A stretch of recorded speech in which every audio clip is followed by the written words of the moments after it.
Jordan Anderson and Austin Pez Howell.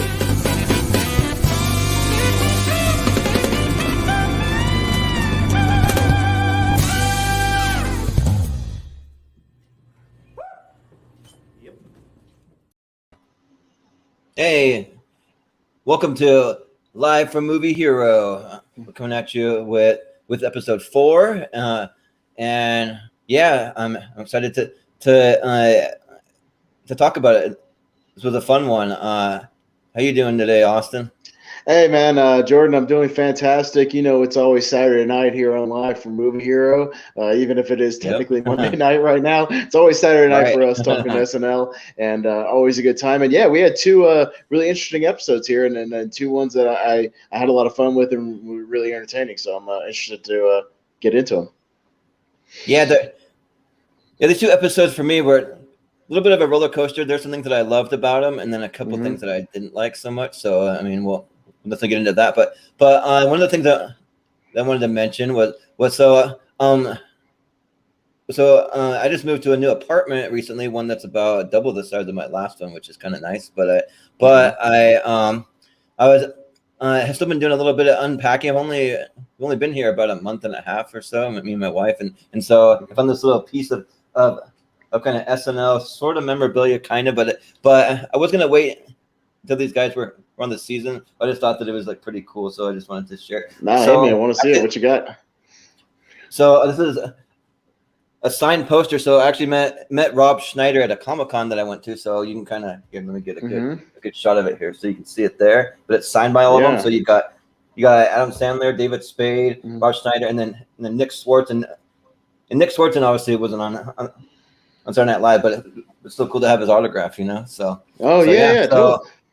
That's awesome. But yeah, Rob Schneider, he was awesome. So I got to meet him down at Salt Lake Comic-Con. So my uncle's actually he is one of the assistant directors for the Comic-Con. So like he's in charge of of scheduling a lot of celebrity guests and stuff, and he always has a lot of cool hookups to get in for either cheap or even free sometimes, and like get a lot of merch and stuff.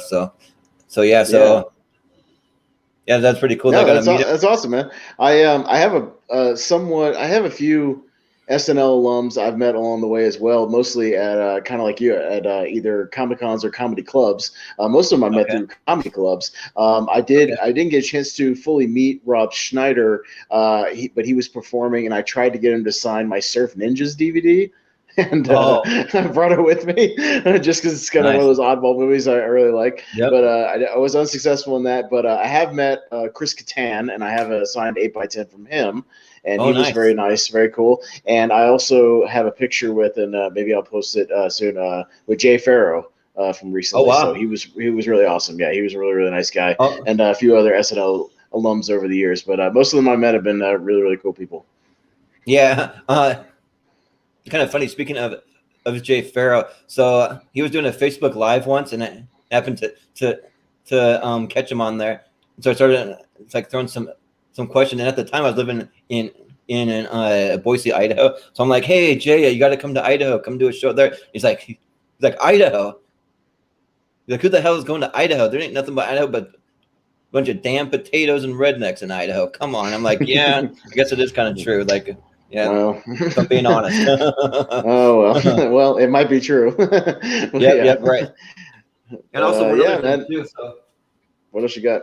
So it's one of the books I'm in the process of actually reading. One of my good friends got it for me for Christmas. This is Chris Kattan's book called "Baby Don't Hurt Me." So, okay, nice. But it's been a lot of fun. There's a lot of No, I was gonna say I'm sure there's a lot of good SNL stories in there. I've actually heard about that book. He's got some really good SNL stuff in there. So he does. He has some really cool stuff. And then you mentioned the Surf Ninjas. So actually, when I went to meet Rob Schneider, I actually brought my copy of Surf Ninjas and actually had him sign it. So I actually have it signed by him. So. And so maybe when we get a little closer to that season, I'll break that one up. But one of the funny things that he did, so I was talking to him I was like, man, it would have been awesome to meet Leslie Nielsen. He would have been an awesome signature to have. He's like, well, like, I got a little something for you. So, he actually signed Leslie Nielsen's name, but it was signed by Rob Schneider. He just kind of signed it himself. So Sure. I have like an inauthentic Leslie Nielsen signature on it also. Well, I wonder on that movie, just a little side tangent. I wonder if he even had the chance to meet Leslie Nielsen, because Leslie Nielsen doesn't really have any scenes directly with a lot of the cast members, other than with like Ernie Reyes Jr., like a fight scene. Yeah, right. I don't think he has any direct scenes with like with Schneider or like Tone Loc or any of those guys. So, you know, some of those movies, you know, those guys, they get them, somebody like Leslie probably on that movie only probably worked about a week, you know, out of the 3 or 4 week schedule, Right. and they just shot a lot of his stuff. So a lot of these movies I hear, you know, people will ask, or actors will get asked, oh, how was it like working with this person? I'd be like, well, I didn't really have any scenes with them. I wasn't really on the set with them, or maybe had lunch one day when we crossed paths. But, you know, it's kind of one of those interesting things, you know, maybe you did, maybe you didn't. So that's probably one of the reasons he did that. But I do know Leslie hosts around the time Rob is on, I believe. So I'm sure he met him at some point. Yeah. Well, I know that he said that he has met him before. I don't know if it was actually on Surf Ninjas or what, but that Surf Ninjas DVD, I've actually been having the DVD make all the rounds, because I actually found another a convention that was over in Las Vegas. It was called ToyCon, and actually Ernie Reyes Jr. was actually there, so I had him sign a shirt and my Surf Ninjas DVD, so I got both the signatures, which is pretty cool. So that's awesome. Now I got to try and like awesome. collect them all. Now I got to like. No, I have a bunch of cast members. I go to a bunch of cons, or at least I used to, especially when I was back in Florida. So I have these art books where I have all these 8x10s of all these, you know, mostly horror and sci-fi people and a few comedians here and there. Nice. And then I turn these windows. I have maybe I'll get a picture of them and post them at one point. But I have these windows that fit like little 8x10. So I picked out some of my favorites and made these things that I hung on my wall, and it looks like an old window frame kind of a thing with all these pictures kind of scattered around of some of my favorite ones. And it's some of my most prized stuff, you know, because each one, when you get those signed, if you go back and look through them, you know, any of those signatures you get or 8x10s, you know, each one has a memory attached of you meeting that person, you know, or whoever it was. Yeah. And so it's always something that kind of brings back, you know, and helps you remember, oh yeah, man, I remember when, man, he was so cool, or that person was so great. And yeah, stuff like that. It's always fun to meet those people, especially at least when they're nice and they're actually cool. Yeah, right. Yeah. Yeah, really, out of all the celebrities that I met from Comic-Con, because I could go down a list, there's a lot that I've actually been lucky enough to meet, but the only one that's ever rude was I forget the guy's name. It's like something Fletcher or something, but he was the voice of Roger Rabbit from Rabbit. I have met Charles Fleischer as well. Yes. I met Charles Fleischer. I have an old not nice to me when I met him. I have an old VHS of Who Framed Roger Rabbit that I watched incessantly when I was a kid, and I had him sign that. And my reading was very brief. I don't remember if he wasn't like rude, but he wasn't really like pleasant or happy to be there either, you know, because he probably just been signing Roger Rabbit stuff. Well, you know, maybe he might be one of those people that's kind of jaded, that like most people only know him as like the voice of Roger Rabbit, you know, and he's been working for 40 years. I mean, unfortunately, but you know, it is nice when you see these guys that later on in life just kind of embrace that and appreciate the fact that like at least they're known for something in a lot of people's minds. I mean, I know people like William Shatner and Adam West, and those guys kind of, you know, were dismayed at the fact that they were known for like specific things like Star Trek or Batman or whatever. Yep. But later in life kind of grew to appreciate the fact that all these fans have these fond memories and like these, and just hold a special place in their heart, you know, for what it is, and come to appreciate that. So, you know, either they kind of learn to appreciate it and are happy for that, or they kind of take that with them, you know, to their grave. So, I mean, it's an interesting phenomenon when things like that happen. Yep, that's exactly how it was. So I also met David Prowse, rest in peace. So like everyone knows him for playing Darth Vader, but then he didn't really want to talk about that too much. He's like, I've also been in all these other movies. I've been in A Clockwork Orange. I've been in like some like all these horror movies, and like so like. Well, I mean, I know he's in A Clockwork Orange, but he's he's just like the big muscle guy that carries around the dude who runs the mansion. He's just like his Yeah, bodyguard, right. and he doesn't really have any Yeah. lines. I mean, he's there, and it's like you go like, oh yeah, there's David Prowse, the bodybuilder, ginormous dude. But it's like Yeah, right. he's really like the star of A Clockwork Orange. I mean, the dude Yeah. played Darth Vader. That's what people want him to sign. Like he's part of Star Wars canon, of Star Wars Exactly. lore. So like that's what they want. And it's like I mean, I understand that you're tired of talking about Star Wars, but it's like people have this love and appreciation for Star Wars, and they want to. They just it's a part of their childhood or a part of their growing up, and they just want to talk about it. And it's more of a thing of most of the time people just want to thank you for doing a great job or say that how much they love the franchise, And I wish some of these guys, unfortunately, I mean, rest in peace, David Prowse, but guys like that, I understand both sides of it, but it's like, people know you and they love you and they just want to show that appreciation most of the time. Yeah, but he was actually like he wasn't really rude about it. He was kind of like, I also want to let you know about these other things that I've done. So like, at least he wasn't. Like, yeah, but at the time it's like, yeah, we're aware, bro. We've read your IMDb. We're aware, yeah. We still want the Darth you're Vader Darth merchandise Vader. signed. Come on. Yeah, right. Yeah. So it is what. Yeah. But anyways, yeah, we can I jump into this episode. So yeah, so we're gonna be going over it just to give some premise here. Season 12, episode 4 and 5. So you got. We're gonna start with episode 4. That was hosted by Sam Kinison, and the musical guest was Lou Reed. So no, Sam Kinnison coming off of the his stand-up appearance an episode or two ago, doing that kind of stand-up bit in the middle of the show, and we'll actually get a reference to that here in the opening with the church lady, who will kind of reference that whole segment that happened. So yeah, we'll get right into it. And we had sort of an unusual thing, not necessarily church chat to open the show, but the church lady sort of making a statement. Yeah, right. Just like sort of doing like a cold opening about Sam Kinnison, like the church lady wants to protest the host because she just finds him offensive or something. But I do want to say, so like usually I kind of throw out this little tidbit at the beginning, but season 12, episode 4 aired on November 4th. November 15th. November 15th, yeah. Yep. Yep. So not too far after Halloween, so a little bit after. Yeah, and then the next episode with Robin Williams, they kind of make reference that it's like a week before Thanksgiving, that sort of thing. So but not really any direct Thanksgiving references, but yeah, a little bit of that. But so in the cold open, you see church lady just kind of talking about like how she doesn't like the host and I kind of makes a little reference, calls him the Beastmaster or something like that. So, well, she just, she makes the thing about how his stand-up set that he did an episode or two ago was very pleasing to Satan, and I'm sure he enjoyed his set. And how does he get rewarded for worshiping Satan? Well, he gets his own hosting gig out of it, hosting Saturday Night Live. So very nice. I'm glad Saturday Night Live is pleasing to Satan.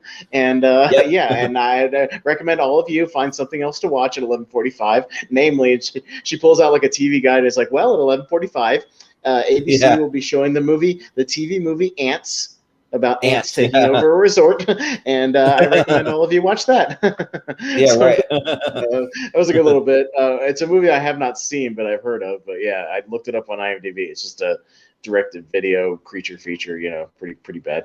Yeah, I've never seen it either. But so the church lady kind of goes backstage, just a quick little bit, and she finds Sam Kinnison, and Sam Kinnison standing with like some girl, kind of like all over this girl. I have no idea who the girl is. Carvey mentioned the name briefly, but I couldn't catch it even on like a second viewing. I tried to slow it down and pick it up. I should have put the subtitles on. Maybe I would have caught it then, and I could have looked up who it was. But I didn't know if it was like a girl that Kinnison was seeing at the time, or some like singer or actress or something. I don't know who it was, but yeah, some blonde, and Kinnison just kind of like shrugs off the church lady and kind of goes into the Live from New York and Saturday Night sort of thing. So, and we jump into and also he does a little thing. He was like, it's time for a real touch from God, and he bends over and like kisses her, like Like there's some kind of Oh like yeah, that's right. He like bent her like over, all kind this of made trouble. out with Yeah. her. Oh my gosh! Yeah. Yeah. It's like, Freaks out oh, and runs away. okay. It kind of like rendered her speechless, sort of. Right. Oh, there was a funny line where when Churchill was starting to go backstage, Churchill was kind of walking up the aisle, going, "Where's the center? Where's the center? The center? Where is Right. he?" Yeah. It's good stuff. So Yeah, yeah, he's we got that, and in my version on the Peacock app, I will let you know. I did not have Kinnison's monologue segment, but I was able to find it on YouTube, so I was able to add it to my notes and watch it. Okay. So it was kind Nice. of strange how I found it on like an official NBC YouTube thing, but it wasn't actually in the Peacock episode. It was very strange. Yeah. That's kind of interesting. Mm-hmm. But like, for his opening monologue, like I wasn't really like super impressed. I mean, he did it just like a quick little bit of stand up, then he came out and he played the electric guitar with the band for a little bit, so that was kind of cool. You know, he was a good little guitar player. He was shredding for like about 2 or 3 minutes. It seemed like he just, I don't know if it was planned or not, but it seemed like he just kind of grabbed a guitar and just started kind of jamming with the band. And he was right next to Buster Poindexter, just kind of shredding for a little bit while the band kept kind of rotating the main theme song, you know, just sort of over and over again.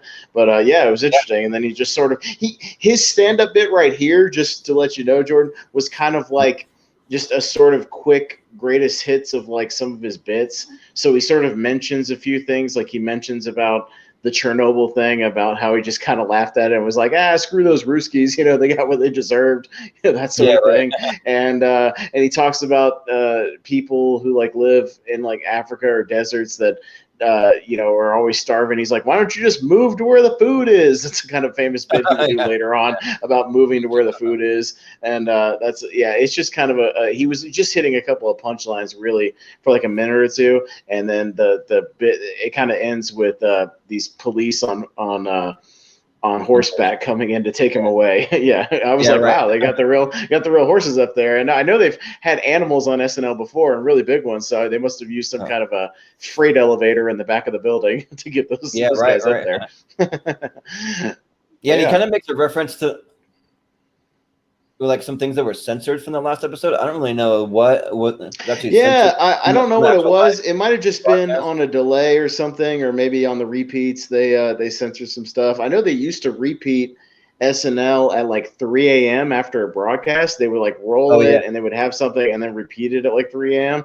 So maybe that was censored. Yeah, because Weekend Update, the A. Whitney Brown thing sort of talk about like censorship and getting censored and how much they can get away with at 11 o'clock at night and that sort of thing. But I have no idea either, but he mentioned something like that. Yeah, it makes me kind of wonder because we get these kind of underground like versions of the show. Sometimes they come direct from NBC, but then other times they're actually rebroadcast on Comedy Central, but it doesn't really look like anything really edited out. Like they have all the musical guests. The episodes are usually like a little over an hour long, so it doesn't really feel like anything's edited out. But we'll talk about the Comedy Central thing later, because one of them I was able to find sort of a scrappy version of it, but it had the Comedy Central logo in the corner. I was able to kind of fill in a gap or two. We'll talk about that later. But yeah, so after the monologue, we moved into, I had the little clay car commercial, the Adobe car. Yeah. Which I thought was a good little premise. For a commercial, basically the premise was it was Phil Hartman. He was like a car dealer and doing a commercial, and he was like, "Are you tired of paying $5,000, $6,000, $7,000 for a car? He goes, we got a new car for you. It's only $179. It's the Adobe car made out of clay. So it's just literally like a red clay car, and they show people kind of driving around in it, doing things to it. They somebody Nora Dunn like runs into somebody, like fender bender somebody, she just molds it back into place. I thought that was pretty funny. She molds it back. So it looks like it was and you know, people just kind of getting out of the car, and when they get out of the car from sitting in it, they've got the clay like all over their shirts, on their back, and things like that. So it was pretty good stuff. Yeah, for what it was. Yeah, they said that the car comes with the custom contour seat or the beverage gripping dash, but it's all from like molding clay and like no, you just stick the cup on the clay and just like stick it really hard. Slam it in there. But it was good stuff. It kind of ended with Phil Hartman going, "You could pay less for a car, but I wouldn't recommend it." Yeah, right. A little funny. Yeah, it was one of the better commercial parodies that I actually hadn't seen before, so I was surprised that I hadn't. Yeah. But yeah, it was a good little commercial parody, not bad. One thing SNL over the years has not really botched over the years is like most of their commercial parodies are pretty good. Like 9 times out of 10, they're pretty funny, even if they're not like all-time classics. Like some of the ones I have on like my best of commercial parody DVD, you know, most of the ones are still pretty funny for what they are. So they do a good job with those. Yeah, they are for sure. Yep, I'd agree with that. Yeah, so I may let you. I was going to say I may let you run the format because, like I said, I was able to fill in a few gaps here and there, but you'll have to kind of run the format, and I'll let you know if I was able to see her or not. Yeah. So the next thing that I have was the parent teacher conference with Sam Kinnison. Did you get to see that? Yeah. Oh yeah. The preschool. Okay, this is a pretty famous bit. And this is one I had seen before years and years ago, but I was interested to see it again because I kind of remember the premise. And yeah, it's good stuff. It's basically like these Kevin Nealon and Jan Hooks come in, and it's like a preschool parent teacher conference, and they're walking around the little preschool room with all the little chairs and everything, and the paintings and stuff up on the walls.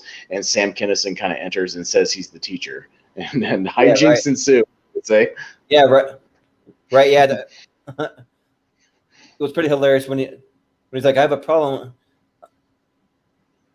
He was like, I have a little bit of a problem communicating with Sarah. I think it's because she's so stupid. Just my guess, but it's all in his delivery. Like the Sam Kinnison delivery was just like, she might be kind of stupid, and the audience reaction was really funny because they started kind of laughing, and then the longer it kind of dragged out with the line, they laughed a little more and like a little more, and they could see where the sketch was going, that he was just going to be calling this girl stupid the whole time, and it was actually really, really funny.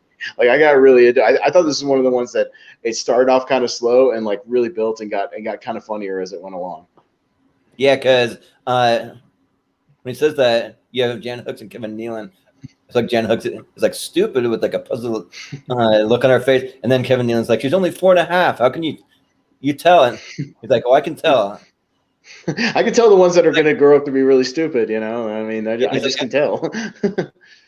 Yeah, he's like, I know a lot of dumb, stupid, idiot kids, and she is stupid, just really dumb. He's like, I'd like to be the light at the end of the tunnel for you, but you got a real idiot on your hands here, Yeah, no, it's really funny. Again, a lot of this is just Kinnison's delivery of like all these lines and just the way he's looking at them and just kind of slowly handing them the news, and it kind of moves on. They sort of go around the room, and he's like, you see this? This is a picture she did earlier today, and it's a picture of just like a sun with a smiley face on it on the front. Yeah. And he goes, you know what the problem I have with this picture? Let's go take a look at the window. And he kind of looking out the window. He goes, you see that? Yeah. What's that? Is that a sun? Yeah. Does my son have a smiley face on it?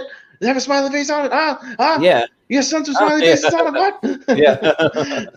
Yep. So he's just starting to go off. And he's going off about her favorite book is like The Little Engine That Could. And he's like, you know what my favorite book is? It's called Buried Alive in Vietnam, in tiger cages. All of us lined up on the Tet Offensive, getting tortured by the Vietnamese. Yeah. And then Jen Hooks is like, she's only 4.5 years old. He's like, look, I know how old stupid Sarah is, okay? I know.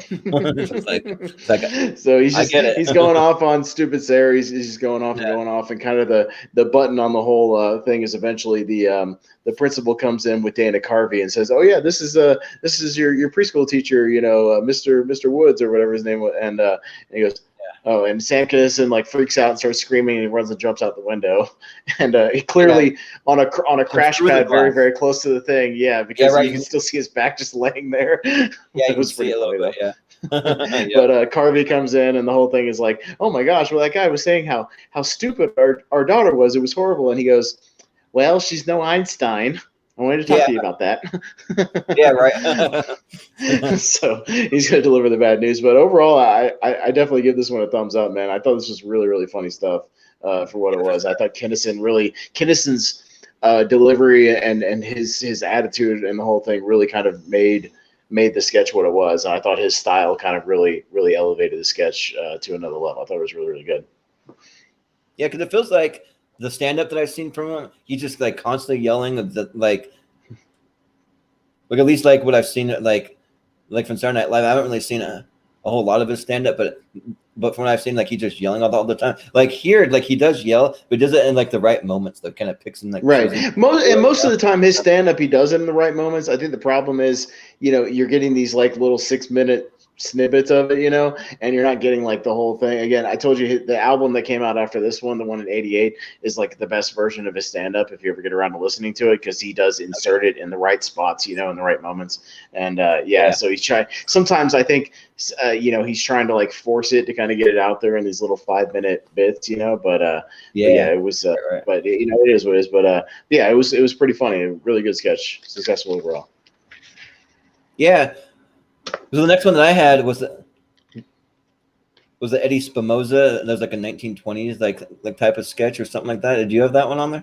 No, my Peacock version was only like 30 minutes total, and like I said, I was able to fill in the monologue, and then I was able to find the Superman sketch that I was telling you about last week that I'd seen before. I was able to dig that up online. Okay. So I was able to find a few things, but yeah, I do remember one that you'll probably talk about it later, but I have vague memories of him either like on a talk show or in a therapy session with like Nora Dunn screaming about like his ex-wife or something like that. I'm sure we'll I'm not sure what it is. We'll get to it, but they do a little parody Love Connection is what it is. Yeah. Oh, okay, gotcha. So I have vague memories of that one just from seeing it on Comedy Central. But yeah, I'm sure we can talk at least a little bit when we get there. But yeah, I didn't have the Spinoza one or whichever one you're talking about here. Yeah, like it just sounds like they cut out like a lot of the best sketches, which is really too bad. Yeah, it's again unfortunate. Yeah, when I saw the runtime on it before I even started, I was like, oh man, they probably cut out like 2 or 3 decent sketches. But yeah, but the Eddie Spinoza, I wouldn't really say that's one of my favorite ones. I feel like we just get a lot of like John Lovitz and Phil Hartman from like the like anywhere from like the 20s to the 50s, just doing these kind of random characters from like like that time period, and so like it was what it was. So like. So essentially, it's like John Lovitz just got out of jail, and like it doesn't really say what the time period is. I assume that's about 1920 because they're kind of singing some swing songs and like doing some swing dance in it, like in this old dance club. And then he just on the phone, like he keeps just screaming at everyone. He's like, shut up, everybody, just shut up. I'm on the phone, shut up. But they're in the middle of a dance club, so he's telling like the band to shut up, and everyone that's dancing trying to have a good time just like shut up. And then but then Phil Hartman comes in with Jan Hooks, and Jan Hooks, they're kind of playing like the like old kind of hot sexy girl that comes into the detective agency kind of in those old style movies. Oh, sure. And so right.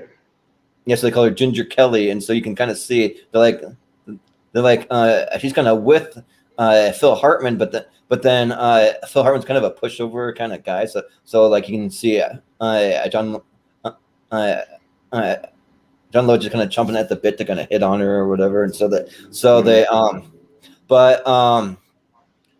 but yeah, there really wasn't much really to it that really just made me laugh a lot. Like you have John Lovitz get up with the band and he actually sings a song for about a minute, like he's like singing with the band, but like there's a little bit where his mom actually calls in, and so he's like they're trying to talk to his mom, but his mom's like confused about like why he's not in jail anymore or something. He's like, shut up, Ma, shut up, and like just keeps yelling at her, and then he gets another call from his fiance, and then he's like trying to hit on this girl, and then she's like, what, fiance? Like, I'm out of here, fiance. All right. So like he's kind of plays he's like a kind of like a sleazy kind of scumbag guy, but like that's really all there really was to it. I didn't really get like even the real storyline of what was even really happening. Right.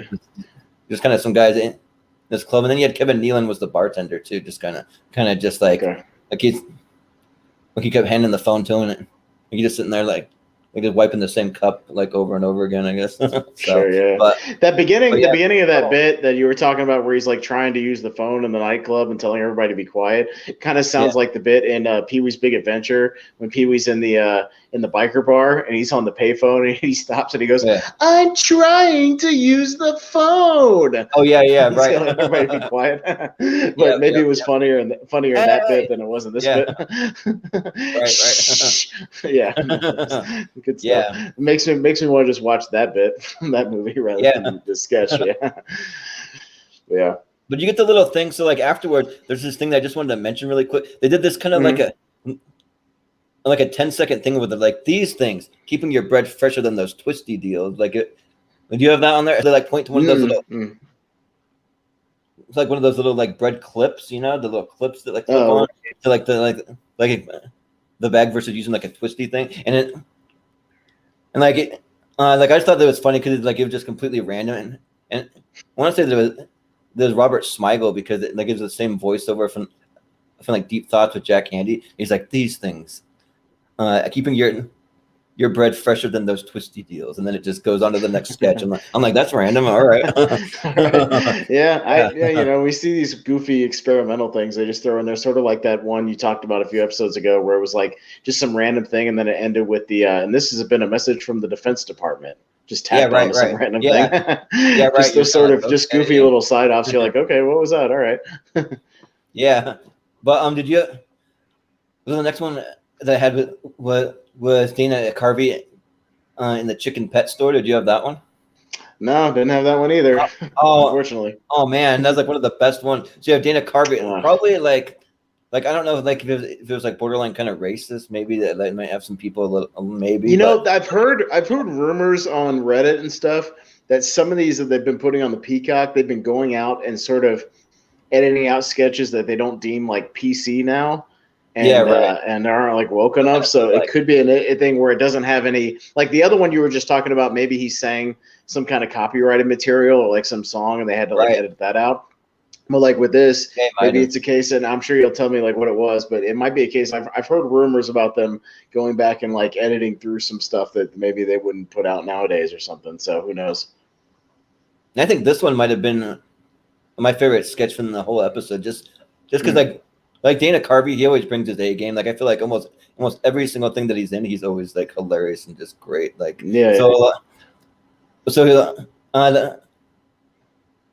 premise is he just plays this like Chinese guy. He has this kind of like black wig on, and supposedly he's in Chinatown, and he's in Ching Chong's chicken pet shop, just like selling chickens or something. So like he does like a total like Chinese accent. He's like, oh, you want here to buy chicken? You want here to buy chicken? And so like John Lovitz comes in to buy pet chicken for his wife. They want to have it just as a pet. And he's like, a chicken make a lousy house pet. Chicken make a lousy house pet. And then it's like kind of like he's like having like separation anxiety. Like he knows he has to sell all these chickens, but he doesn't really want to. But he doesn't want to like look bad in front of the customer, kind of thing. So like John Lovitz, he like comes in to get a chicken, and he's like. And then Dana Carvey's like, okie dokie, you pick anyone that you like. He's like, we've been trying to get. So he like picks one, and he's like, oh yes, that one. We've been trying to get rid of that one. We want to get rid of that one. He's like, why? He's like, well, nothing. He just slow. That's all. Yeah, he got skinny legs. You can see them, but he cannot run that too fast. You go to a park. You like to play frisbee with him. You never can catch it. He's so slow. You won't even fetch the frisbee. I mean, look at those legs. He just peck a hole in it, 1 minute you got a frisbee, next minute you got a spaghetti strainer. So yeah, he's like pretty good. He's like all these excuses to just like not sell the chicken, and then at the end, he always follows it up with a chicken make a lousy house a pet. Well. I guess you can see why they would want to edit that one off of there. But at the same time, it's weird because there's one that has some of the most views of all time. Do you remember the Chris Farley on the Japanese game show with Mike Myers? And Mike Myers is like playing like the Japanese host. I mean, it's an awesome sketch. And it's and it's a really famous one too. So they wouldn't want to just like delete it, try to delete it from the history. People would be like, no, that sketch is awesome. But, it's one of those things where, I know Carvey was like infamous for doing a lot of that stuff, and then but then Rob Schneider, like you were talking about, going back to Schneider, would play like Chinese people all the time on these sketches. And when he came on there, and he would play, whoever. I mean, he ended up playing like Soon Yi, like Woody Allen's little stepdaughter girlfriend, and Yeah. things like that. I mean, and even now in like Adam Sandler movies, he plays like Asian characters all the time. So it's one of those things where I guess if you want to take offense to it, you can. I choose not to because I just think if something's funny, it's funny. So it is what it is. But I could see why they probably edited that off especially if the name of the place is called like Ching Chong's. Yeah, right. Pet store or whatever. So I mean, you might as well call like, if you got like a Arab guy working at a 7-Eleven, call it like Slurpee Express, that sort of thing. Right. So, but yeah, I can see why. But it sounds like a funny sketch. I would have liked to have seen it. Yeah, and he has some other things that I didn't write down everything that he said, but he just he has one like. Well, so like he goes around the room trying to pick out all these different chickens. Like one of them, the chicken's too dumb, and he talks about how stupid the chicken is, or just like different things and stuff. Right. All their personality traits that nobody cares about when they just want to eat a fried chicken. Yeah, right. So like at the end, like John Love's just like, he's like, I don't care, like I just want it. And he's like, all right. You pay $100. He's like, all right, sold. He's like, no, $200, sold. $300. All right. I just want the chicken. Come on, just give it to me. He's like, all right. And then at the end, you see him just kind of sad, and he's like sweeping up the shop. So he's like, sorry, like I don't want to sell him, but I just have to. That's part of the business. I'm so sorry. And then he starts singing like a sad song or something, like always like sweeping up or something. That reminds me of the. Have you ever seen the movie Rat Race? Oh yeah, I love that movie. Yeah, and there's the bit with Kathy Bates when she's like selling the squirrels on the side of the road to like Whoopi Goldberg, and they pull up to her and she's like, "Well, you should get Buster over here. He just loves to go around and get the nuts, and old Poindexter over here. He's real smart. He can do tricks. He can high five and he can shake." And they're just like, "No, lady, like we just want like to get where we're going. We don't want to buy your pet squirrels." So, yeah, right. It's a very similar sketch. Yeah. That's kind of what it reminds me of. Yeah, good stuff. Yeah. So the next thing that I had was the performance by Lou Reed. So he came out and he played the song. Oh, it's called "I Love You, Suzanne." Is what it is, and like the song was okay. Like I didn't really hate it, but I didn't really love it. I was just kind of like oh, that was all right. That was like kind of entertaining and like. Yeah, I'm not really like a Lou Reed fan or anything like that. So yeah, I probably would skip it, to be honest with you. No, me neither. Like kind of like just kind of appreciate him because he's like one of those classic like singers people talk about, but it's not like really my cup of tea though, kind of thing. No, I can always appreciate like a really good singer or somebody who actually plays music, as opposed to now when everything's on a laptop, and just so robotic and formulaic. I mean, I can always appreciate a really good like musician or a really good singer, but it just comes down to personal taste whether or not like I'm a fan of that person. Yeah, and it's just funny hearing Sam Kinnison introduce him because he always screams. He's like, ladies and gentlemen, oh, Ray! Just like screaming at the top of his lungs. Like, all right. It's just like the same old Sam Kinnison that we know and love, I guess. All right. But so the next one that I had was actually the Love Connection. So okay, so this is the one I'm talking about. I could not find it online, but I have vague memories of this one because is he like the contestant or is he one of the bachelors or like what is the deal with it or something like that? He's the contestant, so like okay. So he has to pick it out of 3 different girls and it's like really funny though. Yeah, it's like is it one of them like is it like X or something like that? Do I have that right or is it something else? No, it's like so you have 2 kind of just really weird people. Like one of them is like a shut-in that just kind of like sits at home with their dog all day long. So one of them's played by who's the one like the really high-pitched voice or whatever, squeaky voice. Victoria Jackson. Yeah, Jackson. So Victoria Jackson just like saying, well, if we go on a date, we'll probably end up just staying home and just spending time with my dog. He's always sick, and we love to watch the movie Mask. We've seen the movie Mask 17 times. We'd have a great date just sitting at home with my dog watching Mask, and it's like okay. And then you God, I couldn't watch the Eric Stoltz share mask 17 times. That would drive me nuts. No, me neither. I don't like that movie like at all. I think it's boring. No, Well, that and his makeup creeps me out. Like I would have nightmares if I watched it 17 times in a row. Yeah. But then you have Nora Dunn playing just kind of like an old lady. She's like, yeah, I'm 68 years old and I haven't been on a date in over 25 years, but my grandson set me up on this or something like that. So so she's doing that bit. But then you have what's her name? I always get her confused with Nora Dunn. Jan Hooks. Yeah. So, or wait, no. So I was gonna reverse. So you had Jan Hooks playing the old lady, and then you had Nora Dunn playing contestant number 3, which is the one that he actually ends up picking. She kind of plays like this dominatrix like type lady, so like he thinks he's gonna have a real hot time with her or something. And then she has some other actress with her too, like it's like some kind of pair. And I almost think that it might be possibly be the girl that Sam Kinnison was with at the beginning, just like in some probably. Yeah. So they go on this date and like like Sam Kinnison is just like freaked out by them because see, that's right. I remember him freaking out with Nora Dunn at some point, and they were sitting on the couch together or something like that. Well, the memories that I have is that he was like, she was like the spawn of Satan. She's trying to rip my heart out. Oh my gosh. She's trying to tear my soul out. It was her freaking. I do remember that from the sketch. Like I have vague memories of it, but yeah.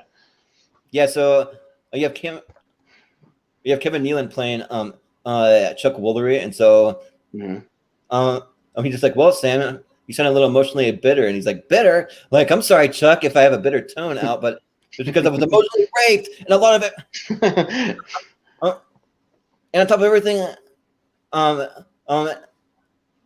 I lost everything that I owned twice. I'm sorry if I sound a little bitter. Let me put on a happy face.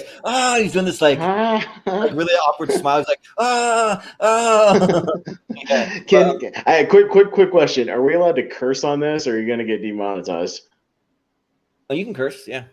Okay. The only reason I say this is because it sounds like one of his bits he does about relationships, where he talks about people come up to me and go, well, Sam, how come you never talk about men? How come you never talk about men? What men have done to you? And he goes, well, men never tore out my fucking heart. And men never tried to take half the stuff I owned. I've had women take half the stuff I owned twice. Yeah.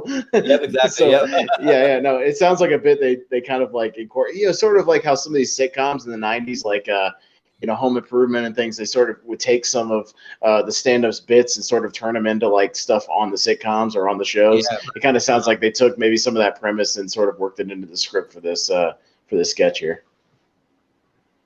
Yeah, right. And there's some pretty hilarious lines, even from Kevin Nealon, because he just plays it so like straight face while he's just screaming at it. So he's like, in your act, you say you don't condone wife beating, but we say that I understand it. I know what turns Mr. Hand into Mr. Fist. You're just kidding about that, right? And he's like, no, I'm not kidding. Yeah, sure. No. It sounds like a good one. Yeah, I wish I could find that one online, man. I'd love to revisit the sketch, but yeah, like I have vague memories of it. But yeah, it sounds like good stuff. Yeah, they call for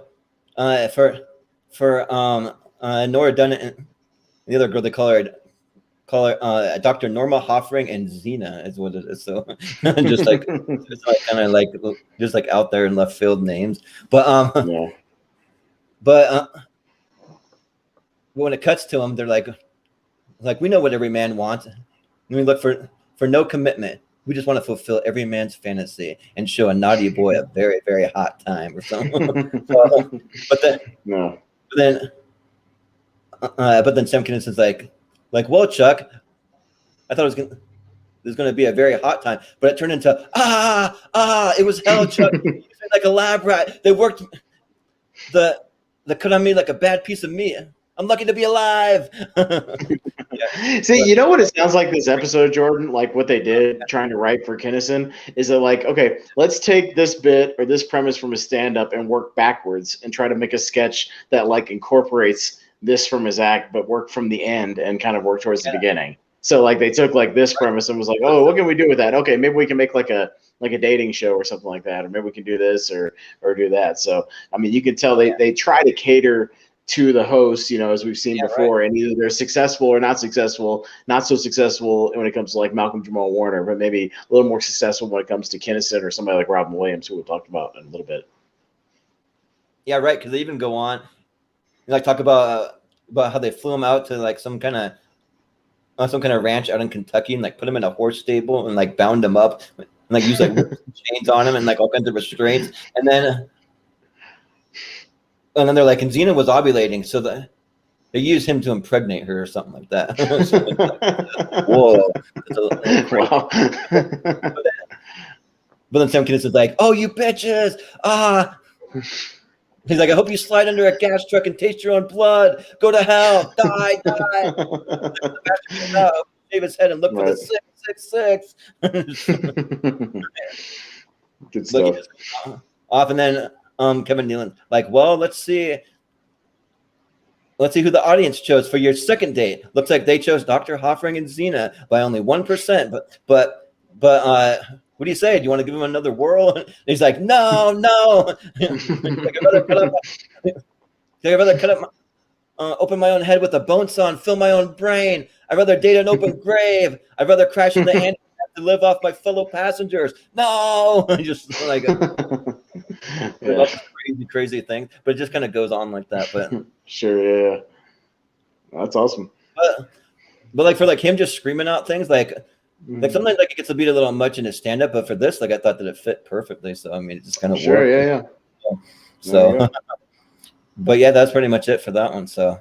Well, I think, the way it probably works for you or work better for you is that he was in a sketch where like there's people that are playing like the straight man, like in a good comedy team. So it's like he can be the out there crazy, outlandish one, sort of like how the Three Stooges, the Three Stooges, you had Larry and Moe to play off of Curly's like wackiness, or to kind of bring it down the center, Abbott and Costello, you had Costello being the really crazy dude, jumping around, freaking out all the time, and Bud Abbott just kind of standing there being the straight guy setting up the premises. So, maybe it helps with Kinnison to kind of have that straight man mentality kind of bounce off of, and then he can do his thing and really stand out. Yeah. Yep, exactly. So nice. The next thing that I had was Weekend Update for me. So, yeah. Mm-hmm. Oh, that's one thing they don't ever stray on. There's always Weekend Update on the Peacock versions. Yeah. I never not get Weekend Update. Yeah, right. Yeah, so like for this Weekend Update, like really, I didn't really find it funny. I didn't even find it. Dude, I got like almost nothing for Weekend Update. I have like 2 lines of notes for Weekend Update. I had like one thing that made me laugh was the one thing they showed a picture of like the Surgeon General at the time and said, isn't it funny he looks the same upside down as right side up? It's because he has like this beard that like matched his hair and like all this stuff, and they flipped it upside down, and it was pretty funny. Right. But yeah, other than that, like I didn't write any of the jokes down. I thought it was all just like I wish Miller would do a little more jokes and cracks about like stuff going on in pop culture, kind of like they do now, where it's like a mix of politics and pop culture. Yeah, it's right. Like with Miller, it's like all politics. You know what I mean? And it's like, okay, I get it. That's what you cater to, and then like that's what you write jokes for. But it's like I wish you would. Like I want to know what's going on in pop culture at the time too, and I know they would do that kind of later on in the 90s and stuff. But yeah, I wish you would like touch on a little bit of other stuff. Yeah, right. Well, there was one little a joke actually that I got out of there where it said a sick new fad is sweeping college campuses this fall. It's called owling. Students sneak into a zoo at night, locate an owl, and then run around its cage until its head falls off. And so it's like pretty much, I'm just like saying how like owls can like turn their head almost like 360 degrees, but they reach that like one little point where they can't turn it anymore, but they just keep running. Right. So it pops off. Yeah, so it's like that's kind of funny. Got a small chuckle out of me, but and then also you had Victoria Jackson like doing the whole thing where she was supposed to be like doing some kind of like news report on. So like this one, she's like supposed to be talking about terrorism, but it's just like footage of like her taking her daughter to Central Park and just like. Yeah. The whole thing is she was like, I took a camera crew to Central Park to see if I could find some terrorism. And surprisingly, no one got blown up while I was there. So I don't think there's much going on right now. Yeah, right. it's like okay. Yeah. Although it's at a point it kind of made me uncomfortable because she's talking about like terrorism in New York, and I'm like, well, just wait, I guess. Unfortunately, about 15 years, and it's like I know, yeah. So it made me a little uncomfortable watching it, but I mean, it was a funny premise at the time. It's basically the same character she was playing a few episodes ago, where she like goes to cover a political story and just has nothing, and just ends up taking footage of her kid like playing on a playground, essentially. Yeah, right. Yeah. Yep. Yeah, that was pretty much all I had for Weekend Update. It was a pretty lame Weekend Update overall for me. Yep, same for me. But the next one I had was I don't know if you got the Dana Carvey sketch where he's like dancing around. And So it's called I think it's called The Dancing Lord. Yeah, and the premise, and this is one that actually didn't have Kinnison in it. I think he was taking a break, getting ready for his stand up, I guess. But yeah, so the premise is that he's like this, Lord something, back in like the Renaissance era or whatever, because they've all got like the powdered wigs and the music that kind of accompanied it. Yeah. And he's trying to get somebody to paint his portrait or to sketch him. And the idea is he's shot like 13 of them already. Like literally after they've tried to, he shoots them and kills them. Right. And then the reason they can't sketch him is because he's constantly, as soon as they start drawing, he's constantly dancing around and hopping around the room and going, "Ooh, sketch me, sketch me, sketch me. Ooh, you can't sketch me." And he's jumping all over the place. But he's being all wacky. And Carvey, this is really like again another showcase for Carvey, because it's not so much like laugh out loud funny, but it's really amusing the way Carvey's just like bouncing around the whole time and just again dancing around, just going, sketch me, or I'll kill you, sketch me or I'll shoot you. Yeah, he's like, ha ha ha. He's like, I dance away. Woohoo. I'm dancing away from you, you can't get me. And so the whole day they bring somebody in and that person fails, so he shoots him and they come and take him away. And the gag is that then John Lovitz comes in playing like the next sketch guy, and he's like encouraging Carvey. He's like, "Well, sir, I'm a sketcher that I must have kinetic movement all the time. So you need to jump around, move around, dance, faster. Yeah, come on, boy, you're not giving me enough. Faster. So he's trying to encourage him to jump around, and eventually, there's not a whole lot of like lines to quote from this. It's basically just back and forth, and they're going, "Dance faster, boy! Oh, I'm dancing, And eventually, he gets tuckered out, and he falls on top of the bed, and he's exhausted. And then he finally pulls the easel up, and he's like, "Now, sir, I will sketch you." Now that he's worn out. So yeah, I mean, it's not a whole lot like stuff you can quote or whatever, but it's a pretty amusing like little 3 minute sketch. It was funny for what it was. Yeah, and I got like a slight little bit of like feeling like disturbed a little bit because the first guy they have come in is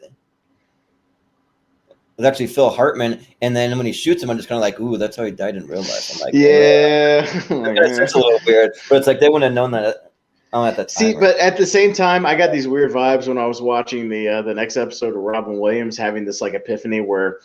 In the final sketch we're talking about with like the Master Thespian, like Robin Williams and Phil Hartman are kind of like doing stuff together. And I'm like, oh man, there's like two great comedians that aren't with us anymore. And I just had this epiphany where I was like, oh man, just like two guys gone, before their time. It's just like, man, you have these like realizations. You have these realizations when you watch these old TV shows or movies when you're just like, oh man, like half of these people aren't with us anymore. And it's like, it's kind of unfortunate. I know. Yeah. It's sad, but yeah, no, Dancing Lord was amusing. It was fun for what, and they kept it short. I mean, they didn't stay too long with it. You know what I mean? It was like 2.5, 3 minutes, and they're out. Yeah, right. Mm-hmm. Well, the next one that I saw was a Superman one. So so this wasn't on the. This wasn't on the Peacock version, but I was able to on Vimeo. I was able to find like a really grainy Comedy Central version of it because it still had the little logo in the old school globe logo, like in the screen. That's what I had. So I was able to watch it. Yeah. So the sacrifice of like watching all these underground episodes is like usually you're just getting something that like someone recorded on their VCR off a TV or something that's just really grainy. Mm-hmm. It's not really going to be like super high quality, but but you get to see all the sketches. So Sure. Yeah. No, this is the one I was telling you about that I remembered. If you remember last week, I was like, oh yeah, he does some like Superman sketch where he plays like Superman's dad. And that's the thing. Is like the premise is that they've got him dressed up looking like the Marlon Brando one from the Superman movie with kind of like the silvery hair and the silvery gray, like jumpsuits with the logo on it and everything. And they're on Krypton. And the idea is that he's playing Jor-El, and like everything's shaking, like it's the earthquake that's about to destroy Krypton, and he's like, all right, we gotta send the baby away, we gotta send Cal, we're gonna send you to Earth, and Krypton's gonna be destroyed, da, da, da. And the set that they have for this is so cheap, but it kind of made it funnier for me. It's so cheap. Like it looked like something out of like a Roger Corman movie. Like literally have these it's like a star that comes together, but it doesn't even hook on the top right for like the rocket. It just kind of like sits like this, and then they sort of pull it up out of frame, and it's kind of funny, just how cheap everything looked. It's kind of like pulling it up. Oh yeah. But the premise of the sketch is that he does that. He sends it away, and he's like embracing, his wife. It's like Jan Hooks or whatever, and they're going like, all right, honey, I love you. We still got time to work one out if you want to. We might have a few more seconds. Okay. Yeah. Anyways, we're gonna die. But anyways, it's shaking, and all of a sudden it stops. And the earthquake just stops after they've already shot him off. And the idea of the sketch is that he was wrong about Krypton blowing up, and they just sent their baby into outer space, and now the planet's not going to be destroyed. He's like, well, the earthquake's over. And you have Dana Carvey, Victoria Jackson. They come out, and they're like, oh, it's like the earthquake stopped. We just took poison in anticipation of Krypton being destroyed, because that's what you told us that it was going to be destroyed. And he's like, well, you're just delirious from the poison. Just go home and wait for death. Well, and Carvey also says, oh yeah, we just sent our 5 kids up into outer space too, along with 5 kids. So now we're all alone and we're gonna die together. He's like, oh well, I think I feel something. It might be starting up again. Y'all are just delirious. Bye. Yeah. No, the best part of the bit was coming up when he gets the phone call in his little chamber, and he gets a phone call, and it's like the council or whatever calling him. But they have this ringing noise, and he picks up the phone, and then the ringing, there's like another ring after he's already picked it up. And he kind of improvises a line. He's like, "All right, you can stop the ringing now. I already picked up the phone. Thanks." Yeah, right. Yeah. You could tell it was just like a gag, but I was glad he kind of went with it and at least said something about it, because it was really awkward. But you could tell he kind of started smiling, like he was like, "Oh, okay, I went with that bit." Yep. But yeah, so he's able to call Superman, and so like Superman is like just like stop some kind of crime. So he's talking to his dad after all this time, like 30 years later, and then he was on the phone. Oh, he just like, you have to excuse me, we're having a little bit of a barbecue here. Sorry. He's like, make sure you flip that one over. That one's getting a little dry on that side. Flip it over there. Yeah. Oh yeah, sorry, son. Yeah, right. Sorry, son. Anyways, you got brothers and sisters you've never met, and I really miss you, son. Yeah. And yeah, yep. And it kind of ends with him being like, well, son, I need you. I'm tracking a meteor right now, and it's going to hit Metropolis any minute. You have to stop it. And Phil Hartman as Superman is kind of looking up. He's like, I don't see anything. What's going on? Where's this meteor? He goes, the meteor. It's coming to Metropolis. And the gag is that it actually hits Paris, because he was wrong again about his calculations. It reminds me of a little bit, actually, a little line at the beginning of the sketch I didn't mention, where after the earthquake stops, his wife is like, "Are you sure your calculations were right? Like, what'd you have for 9 times 6? And he goes, "What I have on the paper over there." Yeah. Because he was wrong about his basic math. But I found this a lot funnier than apparently the crowd found it, because there wasn't a lot of crowd noise in this one. Like, there wasn't a whole lot of laughter going on. But I thought the whole thing was pretty funny, especially if you're like a Superman fan. Yeah, right. And like for me, just like the nerd inside of me. So like Sam Kinnison at the beginning, instead of calling him Kal-El, he calls him Kale or something. He's like, all right, right, Kale or whatever. Yeah, maybe like, Kale. Yeah, no, he's just like flipping on the lines like he doesn't care. But I thought this stuff was pretty funny. Like, no, technically it's Kal-El. You got to get it right, the nerd in me coming out. But oh no, I enjoyed it for what it was. Yeah, I enjoyed it more than the crowd did. But yeah, I thought this was pretty amusing. It's worth looking up if you. Yeah. Yeah, for sure. But so the next thing that I had was just another performance from Lou Reed. He performed some kind of political song that was like all about the 80s and about Ronald Reagan and stuff. I don't know if he did it on purpose, probably. I kind of imagine, but it wasn't really a song that I really cared about. I kind of fast forward through it. I mean, I just heard a few lines and stuff about just like some political stuff. But then then after that, Sam Kinnison came out and did a little bit of stand up. Mm-hmm. You get that? No, they had it on there. Yeah, I got that. But like basically, it just seemed like him was like ranting about women, like all the problems he's had with women, and like how he just thinks women are just evil, like crazy people, you know. So no, he had a good line about he goes, I seem to always choose the psychos, you know, the women that are a little crazy, you know, they lock in on me and they go, oh, what is that? Is that your heart? Yeah, right. Yeah. That was hard. But yeah, most of his best bits are really about when he's just talking about women or relationships and things like that, because he had been like divorced like twice or something like that. So that's why he's talking about, you know, women have taken half my stuff twice, and you know they're just crazy, but I keep falling for them, but I love them, I keep coming back, I don't know why, you know, that sort of stuff. But you know, that's some of his best bits. Is when he kind of hones in on that. But I think this was a little more focused than that last one we saw from the previous episode. So I thought it was decent. But yeah, it was only about 5 or 6 minutes. It wasn't super long. Yeah. So, but that was the last thing that I had for this episode, though.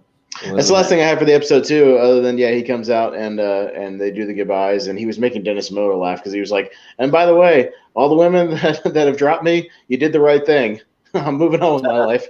And Dennis Miller kind of catches on what he's saying and starts laughing right next to him. But so what did you think of the episode overall? What would you give it? Probably overall, I mean it's pretty solid. I mean, I'd probably give it like at least a 7, probably. Yeah, I think I give it like a 6 or 6.5. I think if you watch the Peacock version, watch it, but then go online and maybe add in the Superman sketch, because I think that was really funny, and some of that stuff. And yeah, I wish I could find the love connection thing, because I think that would make it even more, I guess, a solid thing for me. But had I been able to rewatch that, I probably would rate it a little bit higher. Thing, no, I have memories of it, but yeah, I think they did a good job. Like I said, the writers did a good job kind of writing around his material and kind of making stuff that works to his strengths, and again having people in niches that Kinnison could play off of to be like the straight man and not have everything just be screaming all the time, and like you said, hitting it in the right spots. I think it helps a lot.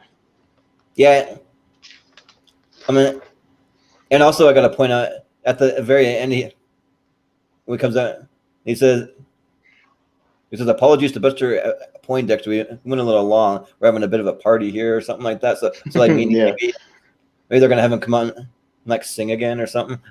Because I kind of felt like maybe for that season, like he was a bit of like a filler when they just needed to like fill some extra time. Maybe he'd just come out and sing a song. Yeah, either that or maybe like his stand up went a little long or something, or one of the other segments like went a little long in the show. Yeah, he didn't have a chance to like do one of his little solo acts or thing or whatever. But yeah, no, that's fine.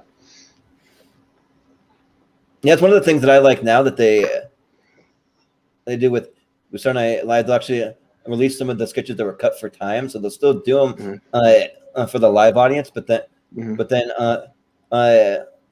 sometimes they'll still air them on like their YouTube channel and stuff. One of my favorite sketches of all time is a dress rehearsal sketch that never made it to the main show, and it's one where Will Ferrell is playing like an old prospector at a meeting for the Army, and the reason they cut it was because every time he was doing it, everybody else was like just laughing around him, just breaking character, and just everything he did would just make everybody just completely break and fall apart. Bill Hader had a sketch like that too, where he just could not get through the lines without laughing the entire time. So sometimes like they're really funny sketches, but because everybody breaking all the time, they end up cutting it because they just don't think anybody can make it all the way through without just completely breaking character constantly. You know, I'm trying to remember. There's a sketch. I can't remember if it was from this episode, or from the next one, where Victoria Jackson breaks character and she starts laughing a whole bunch. Was that on the next episode? Do you remember that? I don't remember seeing that. So yeah, unless it was in a sketch that you saw. Yeah. Yeah, I'm like trying to remember where I saw that. It may have been somewhere in the next episode. Maybe have possibly written a note about it. We'll see. I'm gonna go through my notes here as we kind of go through and we'll see. Just go through the episode, but yeah. So we had episode 5, which was hosted by Robin Williams, and the musical guest was Paul Simon. I didn't get the air date. I don't know if you got it, but it's November 22nd. Yeah, so the week after that one. Okay. November 22nd of '86. Nice. Mm-hmm. But yeah, so and this is for a little context, just for where Robin Williams was at this time, because a lot of people may not know. I mean, he was coming off of Mork and Mindy about 6 or 7 years earlier, doing that, and mostly he was doing stand-up specials around this time, right now, because he wasn't really a big movie star yet. A lot of people don't realize his first really big movie would come about a year after this appearance, and that was Good Morning Vietnam. Came out in '87. Oh, okay. This is in '86, and because the movies he was doing around this time were just really small, kind of independent comedies and things, and really the biggest movie he had done up to that point was in '84 with Moscow on the Hudson. But that was kind of the biggest one he had done at the time. But so, yeah, he really hadn't broken out in movies yet. He was mostly just known for like Mork and Mindy, and then he was doing like HBO specials around this time. So he was really big on like the stand-up circuit and things like that. But, you know, he would blow up right after this, obviously, because he would have like Good Morning Vietnam and like Dead Poet Society and Awakenings and the Fisher King and some really big successful movies. So, yeah, so he would kind of blow up right around this time. Yeah. So the first thing is I had a cold open where we have Robin Williams playing Ronald Reagan at a press conference. Did you get? Oh yeah, dude. This is okay. This is easily, I think, in my opinion, the best cold open we've had so far this season. Yeah, and I think it may be one of the best cold opens I've ever seen in SNL. I think this is really, really funny stuff. Yeah, and they're really playing to the fact that like Ronald Reagan, when we do press conferences, sometimes it just kind of looked like he was kind of sleepwalking through it, kind of like he didn't really like even know what he was talking about, kind of just really fumbling with his words. But like Ronald Reagan was always known, like for me at least, to be this like really great speaker. But yeah, like they seem to think that like he just I think it was more. It wasn't so much when he would do like speeches. It was more when he did these like press conferences where he's having to talk on the fly to like the press, and he wasn't as prepared because he was older, and he just wasn't as sharp as he was when he had a prepared speech that he was like reading, you know, and it was kind of written, you know. It was more about his abilities to sort of improvise and answer questions on the fly. It was more what they were making fun of mostly. Yeah, right. Yeah, but like they gave him this little transmitter, and they're like, all right, we're gonna be feeding you what you need to say, so like you'll be fine, like don't worry about it. And then he keeps running down the stairs, like just like because they like say something to him that he doesn't like or something, and he'll like come and like get upset with them, and then he'll run back up or whatever. Yeah. No, the very first thing is he puts the transmitter in and he goes up to say hello to the press, and he kind of stops for a second, and they think he doesn't even know what to say, like to even start the press conference. And so Phil Hartman's on the microphone. He's like, "Ladies and gentlemen of the press, welcome." And he just kind of shakes his head. He runs, and you hear the sound effect of him like running back down the stairs. Yeah, and he goes and talks to Phil Hartman. And he's like, "That was a dramatic pause, you idiot. I know how to say hello." And he runs back up. And I should say just off the bat, Robin Williams' impression of Ronald Reagan is really, really good here. I'm glad they used him, really good. Because we would see Phil Hartman do it later seasons. But yeah, he was really, really good here. And yeah, the whole thing is he gets the earpiece and he finally starts like taking questions, and eventually it breaks down to where like he starts the Phil Hartman, they start getting radio transmissions through his earpiece, so he starts just saying anything that comes over the radio. Yeah, like he starts getting some interference from from a police radio, and he starts saying like we got a 5.9 and like a 52.20 or whatever, like just like getting all the things from the radio. And he goes, "I'm glad you asked that question. 1 Adam 12, 1 Adam 12. We got a 518 in progress." Yeah. Yep. They're like, "Sir, what are you talking about?" He goes, "Next question. I'm glad you asked that question. Kareem gets the ball, feeds it over to Magic, and swish 2 points for the Lakers." Yeah. Yep. he's calling a basketball game, and then it transfers over again. He's like, and we've got an all doors weekend. Hello, I love you. Won't you tell me your name? Yeah. So he's just, but the way they wrote it, it really plays to Robin Williams' strength. She's kind of like the really rapid fire, just like bouncing from one thing to another, and he plays it really, really well. Like Robin Williams was phenomenal in the sketch. I can't stress that enough. Yeah, he was. Yeah, and even it like cuts to like some kind of Dr. Ruth thing on the radio or something. Where like repeating some kind of line from like a caller from Dr. Ruth or something. He's like, oh, and Dr. Ruth, I've always had problems with premature, and we're into the traffic report. Yeah, right. So he's just bouncing, bounce, like just from one thing to another, and then eventually it cuts out, and he does the live from New York on Saturday night. But man, this open was just so like it just got funnier as I went along, like as he kept just hitting like every single little station change and stuff, and Phil Hartman and all them were like freaking out, like, that's the radio, don't say that, and it's really, really good stuff overall. I thought this was a phenomenal cold open. I thought it was great. Yeah, same here. Yeah, and then you have the opening monologue. Did you get his opening monologue? Yeah. No, I had the opening monologue. Basically, just him doing 6 or 7 minutes of like political stand up. Basically. Yeah, he's just kind of talking about like Ronald Reagan, and then like a bunch of different politics, just kind of doing little riffs. Yeah, on them. Not a whole lot of like worth. You can't really. It's hard to repeat a lot of his jokes because he's so fast. He's just like, bam, bam, bam, bam, bam. I mean, if you've ever seen Robin Williams stand up, it's very like fast, almost like he's making it up on the spot, which he really isn't. Like he actually planned out a lot of his stuff, and it's very timed. Timed out the way he does it. But yeah, I mean, if you like Robin Williams stand up, I mean, it's basically just him doing 6 minutes of political stand up. Like it was entertaining. Yeah, it was great. Yeah, like I just think like he's a master, just like having that like really quick timing and just like saying these things on the fly. But then he does all these impressions that he throws into like he's just doing all these different things. Like I caught one of the lines where he's like we're in the middle of, always talking about Ronald Reagan. And he's like in the middle of his speech, he starts talking about nuclear weapons. Yep, nuclear weapons are basically when people have an image. Well, it's about a man when you're pushing a button, and a lot of places blow up. He's like, if my sons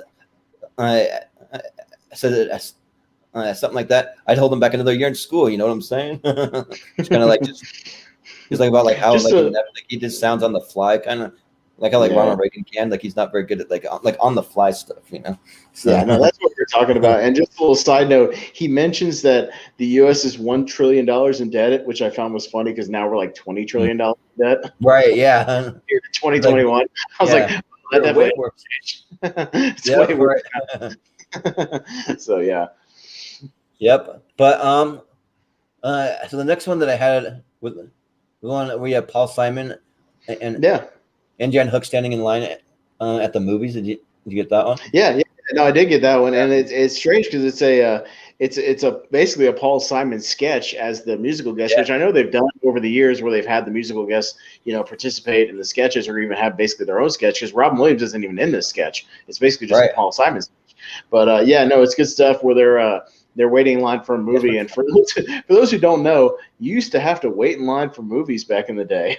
Especially if this is, I'm guessing the sketch was kind of set in like New York, but a lot of people don't know that where the term blockbuster came from. The term blockbuster actually came from around the time of Jaws and stuff. When a big movie would come out, you would have these lines that stretched all the way around the block from the theater of people waiting to get their tickets to go see it, because especially like in Manhattan, they would have these theaters that only had like 2 screens.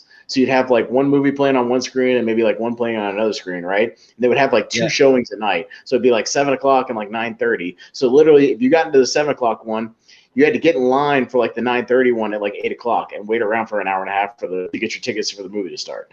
That's what you had to do. Why you always see people just stretching out lines, just waiting.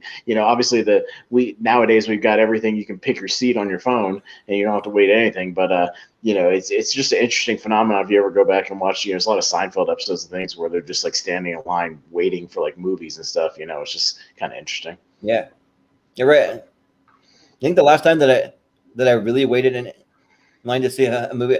I think it was maybe like Avatar. That might have been the very last time I remember. Yeah, the last one filming was that. around the same time for me. I got tickets for the Dark Knight like a week before we were going to go to the midnight show, and then the night of the thing, I had to get there like 2 hours ahead of time and wait to go in to get a seat, and then we had to sit there and save seats, for the midnight show.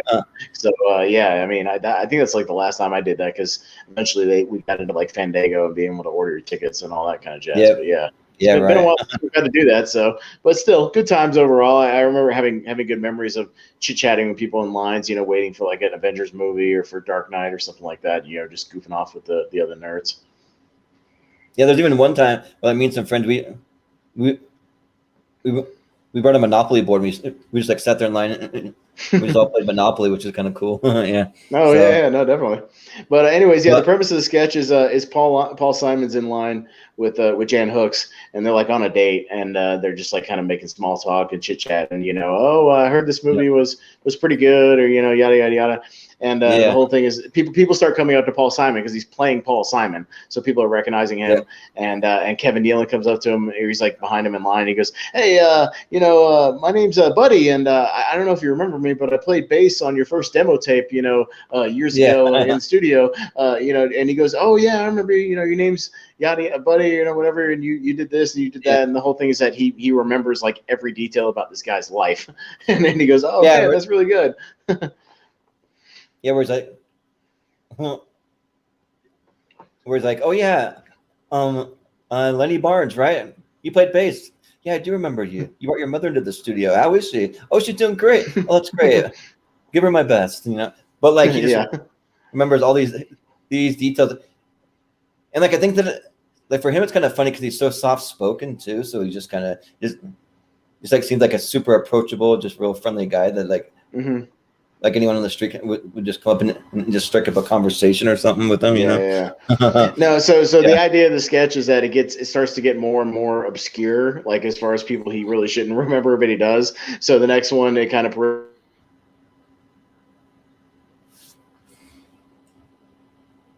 Did I lose you? You're frozen. Did your internet go out? Austin. Hello? Well, I'm still here.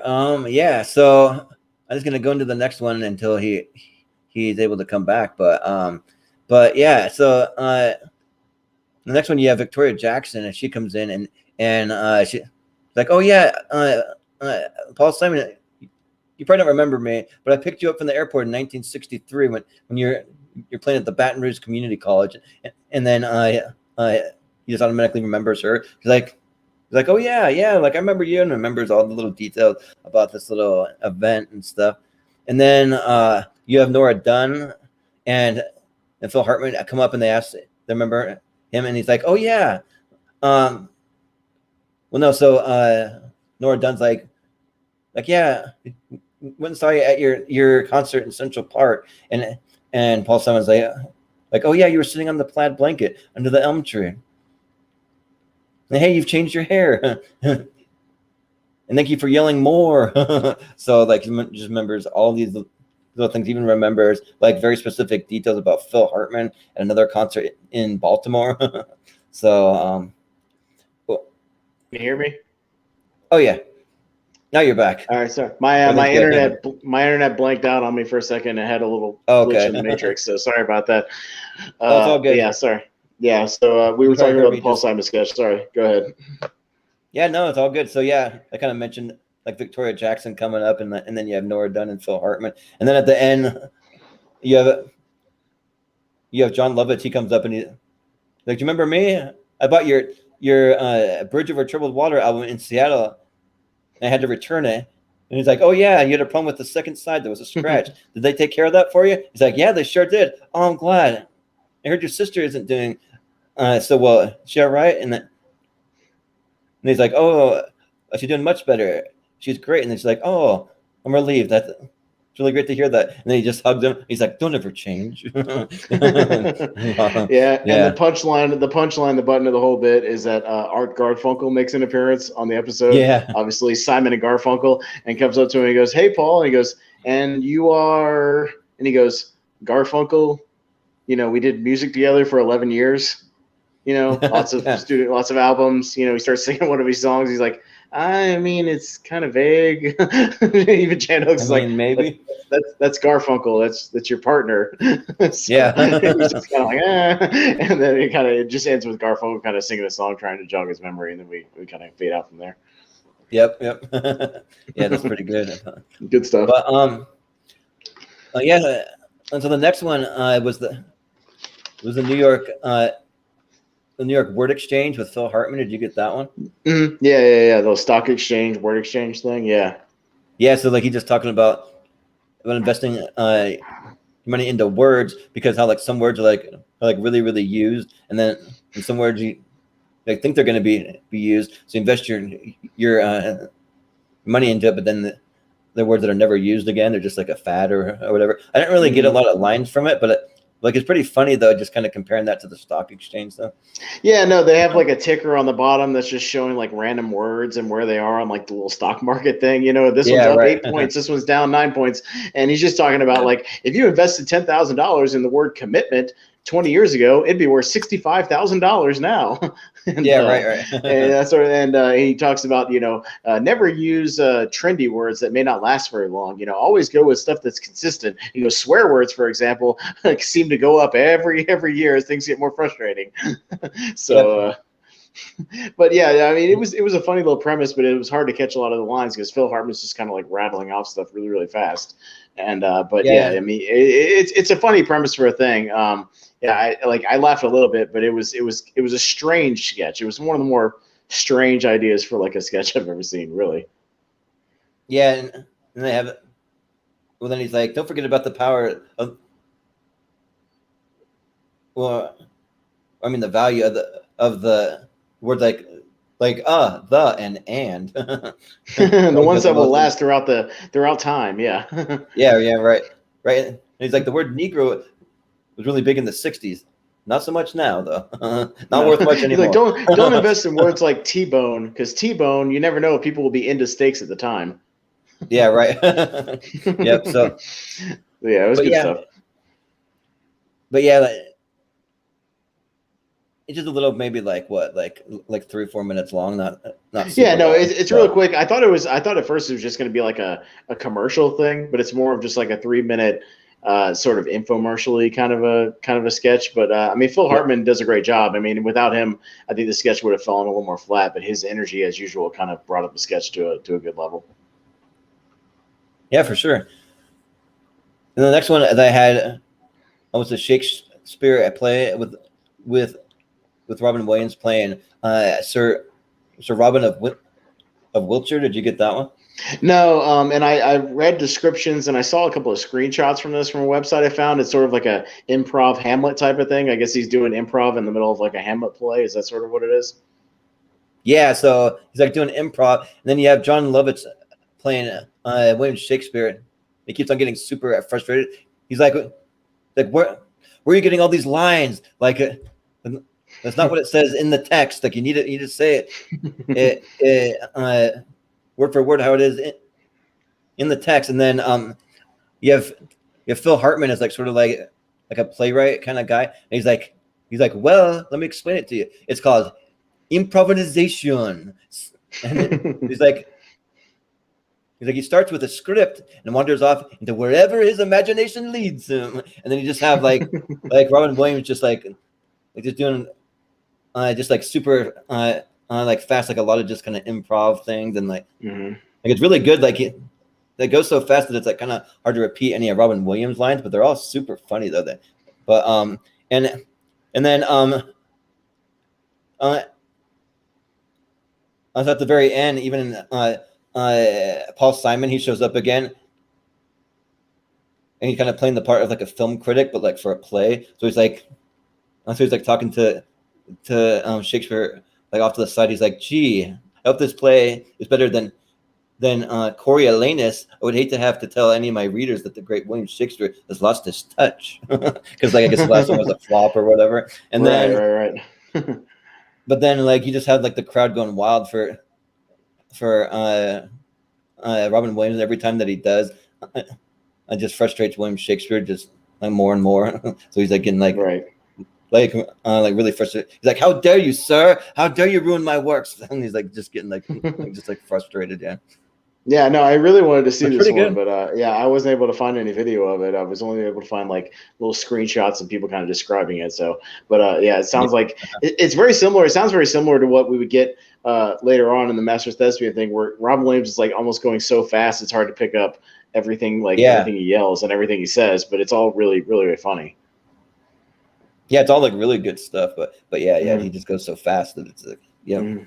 But the next one that I had was Paul Simon performing. So he sings this song called "Diamonds on the Soles of Her Shoes." It's a song that I'd heard like once or twice before, but I really wasn't a huge fan.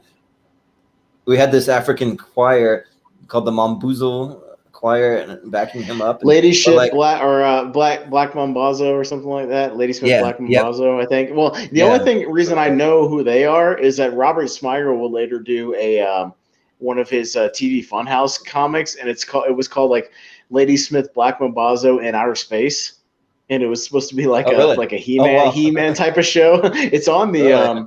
on the Best of TV Funhouse DVD. It's like just a little. Oh, wow. Like it's basically just like the intro for the cartoon, but it's them like fighting aliens and stuff in outer space and flying around Oh, like wow. spaceship.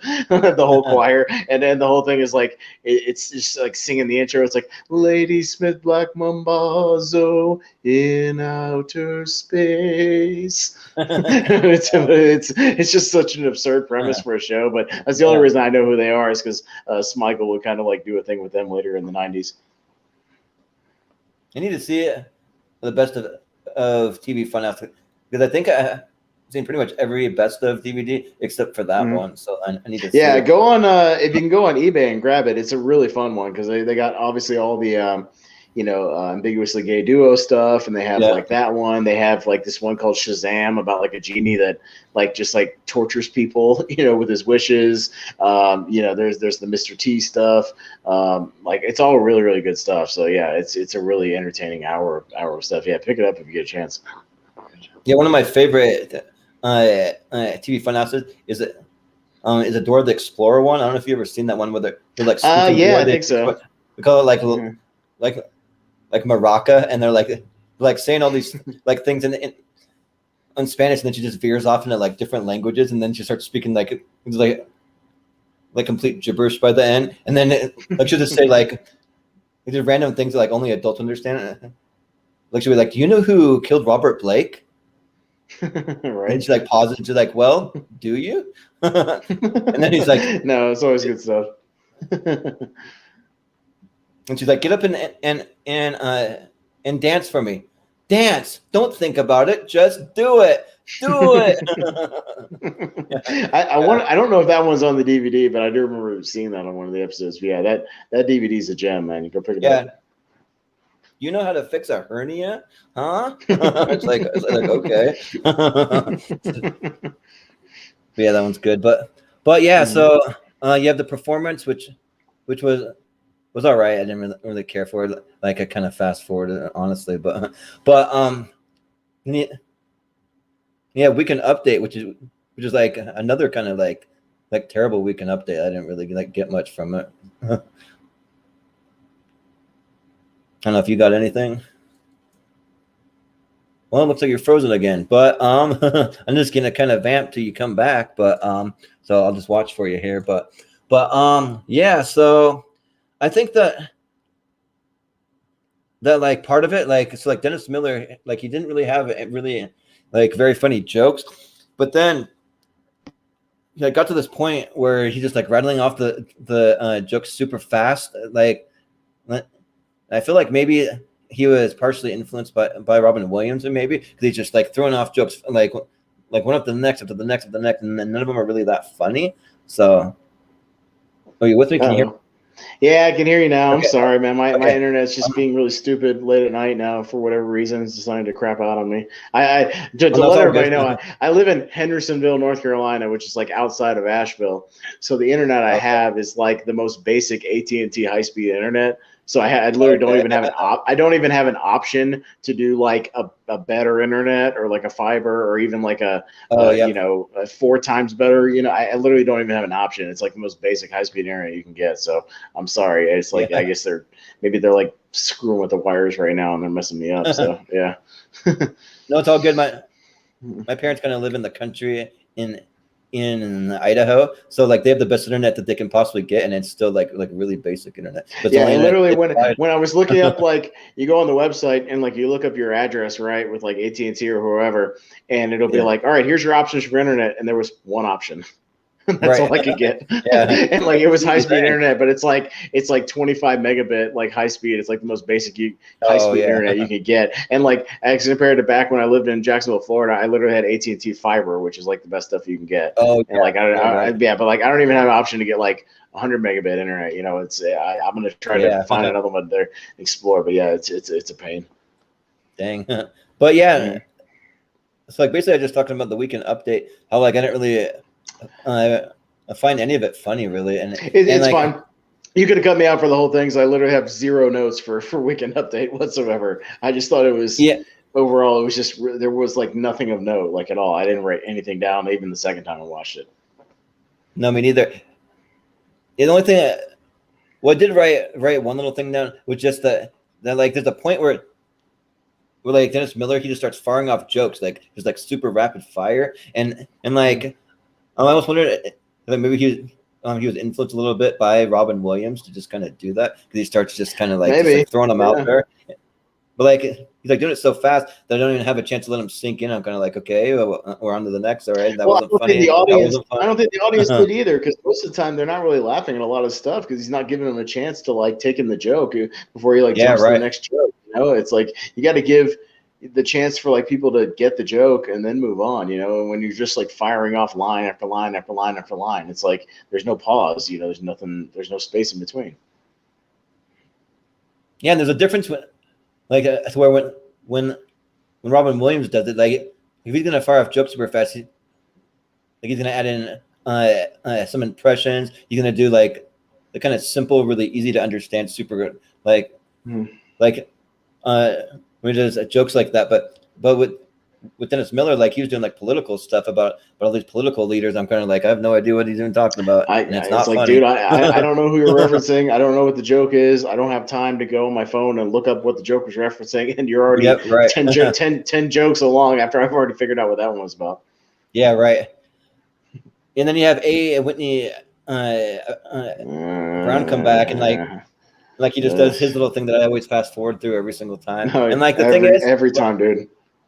Yeah, so but like it's just weird because the crowd always goes wild when he like comes in. I'm like what the dude, heck? We talked about that. It's like I guess the crowd like loves this, but his jokes for me just completely fall flat and like he's just talking and it's like he's not really hitting a lot of punchlines or making a lot of jokes. He's just like getting people to agree with what he's saying, which is all well and good, but like you got to make it funny. And it's like, it's one thing just to get people to kind of agree with you or applaud for you or have applause breaks. But it's like, I kept waiting for like these punchlines and we never really got any. Yeah, right. Like when I heard it, like, I just started thinking like, man, how much longer we got to put up with this guy, A. Whitney Brown? Because I don't really find anything maybe he's ever done funny. So like, I'm just kind of, so I looked it up, and he's on the show for like 4 more seasons, and I'm like, oh my gosh, we got to go through this. I think he's, you know what it's like? He's kind of like when Al Franken joined the show, and he was like mainly a writer, but he would kind of do stuff occasionally, like he would do like the Stuart Smalley stuff, or kind of show up and do something on update every now and then. But he's primarily a writer. I think Brown is like mostly a writer, and they just kind of use him occasionally. But oddly enough, kind of the funniest thing we saw him in was one where he didn't talk. Remember, like the thing where he was like sitting on the porch just waving, and he didn't have any lines. That was probably like the funniest thing I found him doing, and he didn't say anything. Right. Maybe it's ironic. Right. Yep. Right. Yeah. Yeah. And at least like Al Franken's somewhat funny. I mean, he's not really that funny, but he's like somewhat. I mean, No, but at least he like, found like a character with like the Stuart Smalley thing later, like was yeah, funny, yeah, just and he that. was like doing stuff, and so he at least found something that like people genuinely liked and like found a good character. And then most of the time he just stayed as like a writer off screen and just occasionally did bits when they kind of needed him to. And so it's one of those Yeah, things where like if you can find like a niche, that's cool. But A. Whitney Brown's like found a niche, but like I don't care for it at all. And I'm sorry, I'm sure he's a nice yes, guy, but I just don't care for it at all. right. Yeah. Yeah, but I'm the same way. Yeah, I don't know if you ever seen the Stuart Smalley where he has Michael Jordan on. He's like, Oh yeah, Michael yeah. Jordan, No, like it's one of my all the favorites. line. Yeah, it's one of my favorite Yeah. ones. Yeah, yeah, because he has to have like Michael Jordan. He's like the greatest of all time, but he's making him kind of feel like he's not good enough. No, Or something. he looks at Michael Jordan. He's like, now look into the mirror and just say, Yeah. now I don't have to make every basket. I don't have to Yeah. always get the ball into the hoop. Yeah, I don't have to yeah. win every championship. Yeah. Things like that. So yeah, no, I Like, appreciate I'm the character. smart. The character's really funny. Yeah, Because I'm good enough. I'm smart enough, and doggone it, enough. people like me. You haven't got done. People like me. Yep. But yeah. So the next one that I had after we can update, I had the Jewish retirement home with Robin Williams. Did you get that one? No, I just to let you know the literally the last thing I have is the Master Thespian stuff. So everything in between I didn't see between Weekend Update and the Master Thespian. And I know the premise of it. Again, I was able to find like a rundown of the show and saw some screenshots of it and kind of people like describing and talking about it. So it's supposed to be like a retirement home like talent show kind of a thing, I guess, like a Jewish home. Yeah. Yeah. So like Robin Williams is like doing this like voice though that's like. It's like almost really hard to understand. Like honestly, like I probably couldn't understand him for like 3/4 of it. And he's like saying a bunch of Jewish things. He's like saying like Meshuggah, and he's saying like something about a moil or something. He's like never buy scissors from a moil or something like that. Like just right. Just kind of like random. And then you have the Sweeney sisters come back on. So that was another one that like probably that's why it ended up being cut. But it's Nora Dunn and Jan Hooks. They come out and they're like singing like a medley of like different songs, and they sing some Jewish ones. There's not many Jewish songs, but they sing like Hava Nagila, and they sing some other songs. And it's like the only ones you can really sing are like Hava Nagila and Dreidel, Dreidel, Dreidel. That's like all you can sing. Yeah, right. Traditional Jewish songs. Yeah. So, and they kind of do like a few kind of cheesy jokes a little bit, but like oddly enough, they're not really that funny. But when they come out and they sing, they have the cheesy jokes, but the cheesy jokes are on purpose to like have like some like purposeful cheesiness, and they're kind of entertaining. Like they like have a lot of charisma, so they're kind of like entertaining to just watch them. But I didn't really find myself laughing. I was just kind of like more like entertained by them. But and then then you have Paul Simon show up with Robin Williams at the end, kind of doing like the same voice that Robin Williams is doing. So I can't even understand. I'm like, I don't even know what he said. I like tried to rewatch it. I couldn't even understand what he said. But like they're like doing it with like sort of like a Jewish kind of accent like to it sort of thing. But like overall though, like the sketch really wasn't all that great. Like I don't even really have like any real lines besides like never buy scissors from a moil. That's the only thing I could really understand that he said. But yeah, so that was about the all I really got out of that one. So yeah, no, that sounds good. I don't really have anything. I'm sorry. I have the Master Thespian and the Auto Club. I do have both of those. So oh cool, yeah. I actually really like the Auto Club one. We'll get to that one in a second. But the next one that I had was the Master Thespian, which is pretty funny. Dude, let me tell you about how this is becoming like one of my new favorite sketches that I'm gonna watch like a million times. I love this sketch so much. I thought this is like my favorite. This is my favorite one out of both episodes. Dude, I died laughing at this one the first time I saw this. I thought it was really funny. It's just funny how like John Lovitz, when the camera's rolling, like he can't get his line right, but then when it's not going or like he just kind of like not really like under any pressure to say the lines, then he kind of gets it No, right. the idea of the sketch is this is, I believe, the first appearance of the Master Thespian. I believe this is the first appearance of the character that he would eventually go on to do. The premise of the sketch, again, it's like we were talking about earlier. It's like a movie set in like the 1930s. Like all these Phil Hartman, John Lovitz things are, like we were talking about. So everybody's kind of talking like so this. See, what are we doing now? See, that sort of thing. So they're filming a movie, and they're on like the stage, and Robin Williams is the director. So he's like this really fast, sort of rapid fire director, and they've got the final scene to shoot. It's the very, very final scene. It's Phil Hartman is going to deliver these papers to John Lovitz's Master Thespian, and all he has to do is say one line. All he has to do is say, "And so adieu," which is like the name of the movie. And so Robin Williams is like, here we go. We bring in this Master Thespian, and he's going to deliver our great line for us, and we're going to end on a big high note. And he's like, all right, everybody ready to go? And Phil Hartman does this kind of like mini monologue, and he gets to his line, and every time he gets to the thing where he's got to hand him the papers, and he's like, and so you're off to France. And he's supposed to go, and so adieu. But every time he gets to the Thespian, the first he'll do the line, he'll go, and so you're off to France. What? He's like, no, cut. What are you doing? You memorize the line? Of course I memorized the line. I've got it. And the whole thing is he keeps getting distracted at first by there's like a horn for the ship in the background. If you watch John Lovitz, every time the horn goes off, he kind of looks off into space like, what was that? Right. So Phil Hartman keeps delivering the line, and so you're off to France. Where? Cut. What are you doing? And then and Robin Williams is being like really frantic and like running around. He's starting to lose all his patience. What are we doing? Come on, get the line. No, go back to the thing. All right, just deliver the last line. Deliver the last line. Keep it rolling and action. And so you're off to France. Am I? Am I what? Where? Yeah. And so eventually it gets to the point where it's really, really fast, like rapid fire, where Phil Hartman's just delivering the line, and then like the Thespian is screwing up. But the way John Lovitz delivered it just was like making me crack up the further it got along, because he'd be like, and so you're off to France. No, it's back home for me. No, cut. No, yeah. And so you're off to France. No, I'm just filming a movie right now. Oh no, cut. What are you doing? And one of the funniest ones was, he goes to hit action again, and they swap lines. So John Lovitz goes, and so you're off to France, and he goes, and so adieu. No, what are you dyslexic? What are you doing?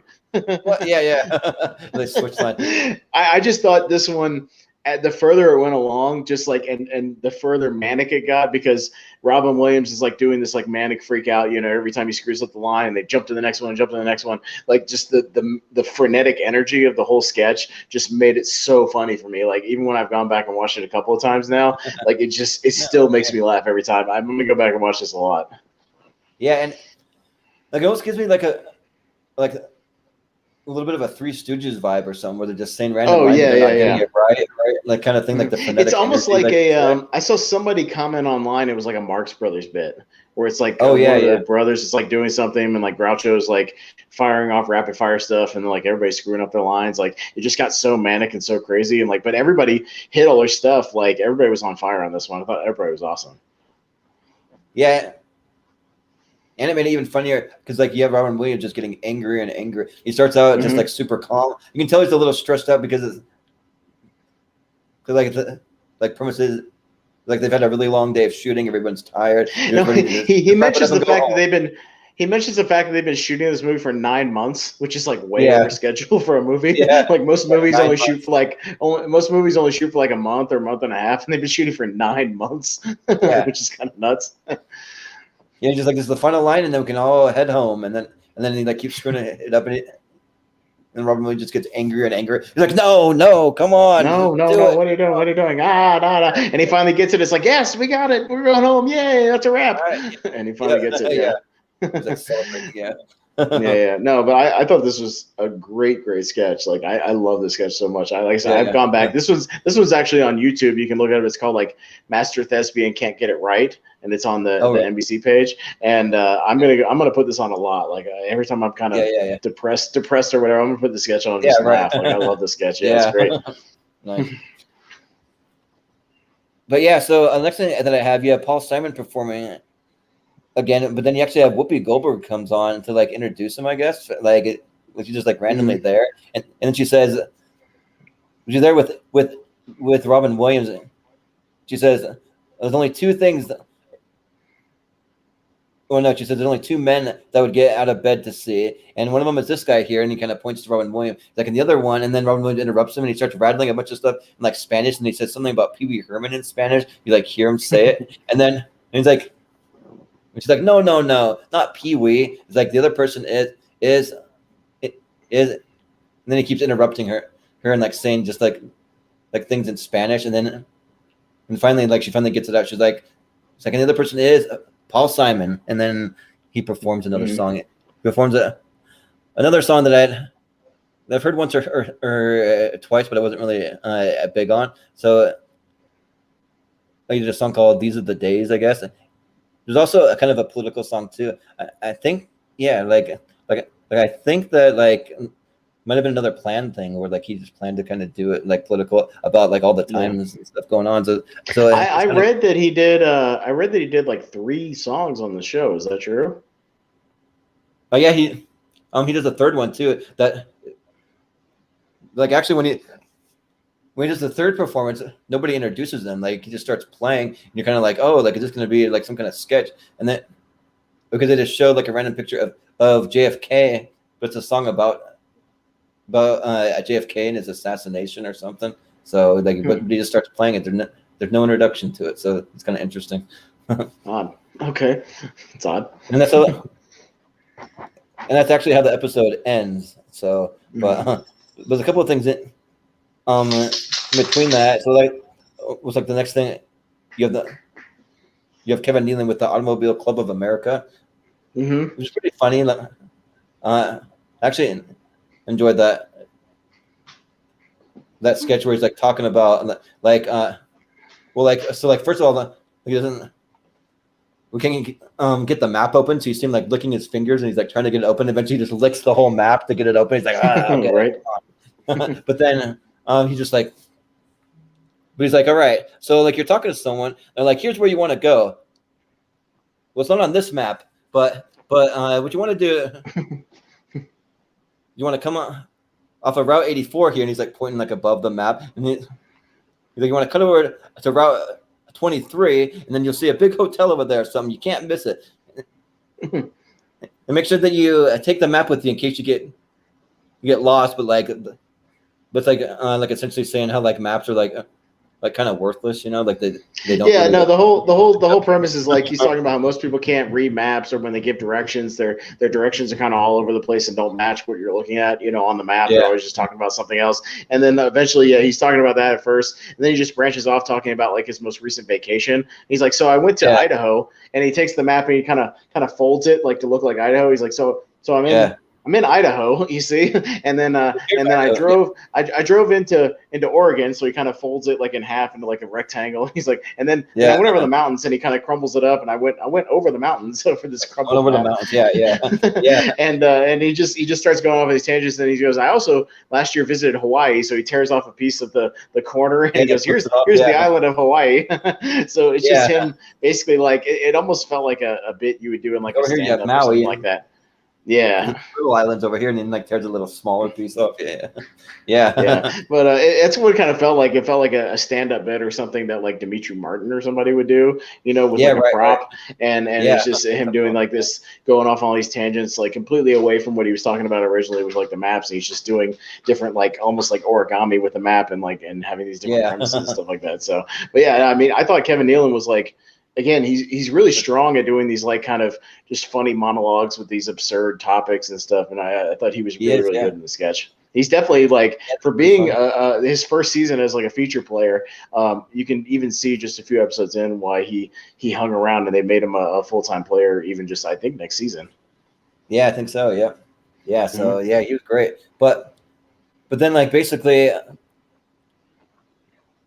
the only thing that you have after just the third performance from Paul Simon singing that song about JFK. So, and that's it. So the only thing I wish that was changed about this episode is I wish they put the Auto Club thing before the Master Thespian thing, because I think the Master Thespian thing, like the sheer frenetic energy of that, would have ended the show on like a really, really crazy high note. Like for me, Like I wish they had ended on that, because it's just such a great like anarchy sketch, you know, that it just would have been a really fun note to end on.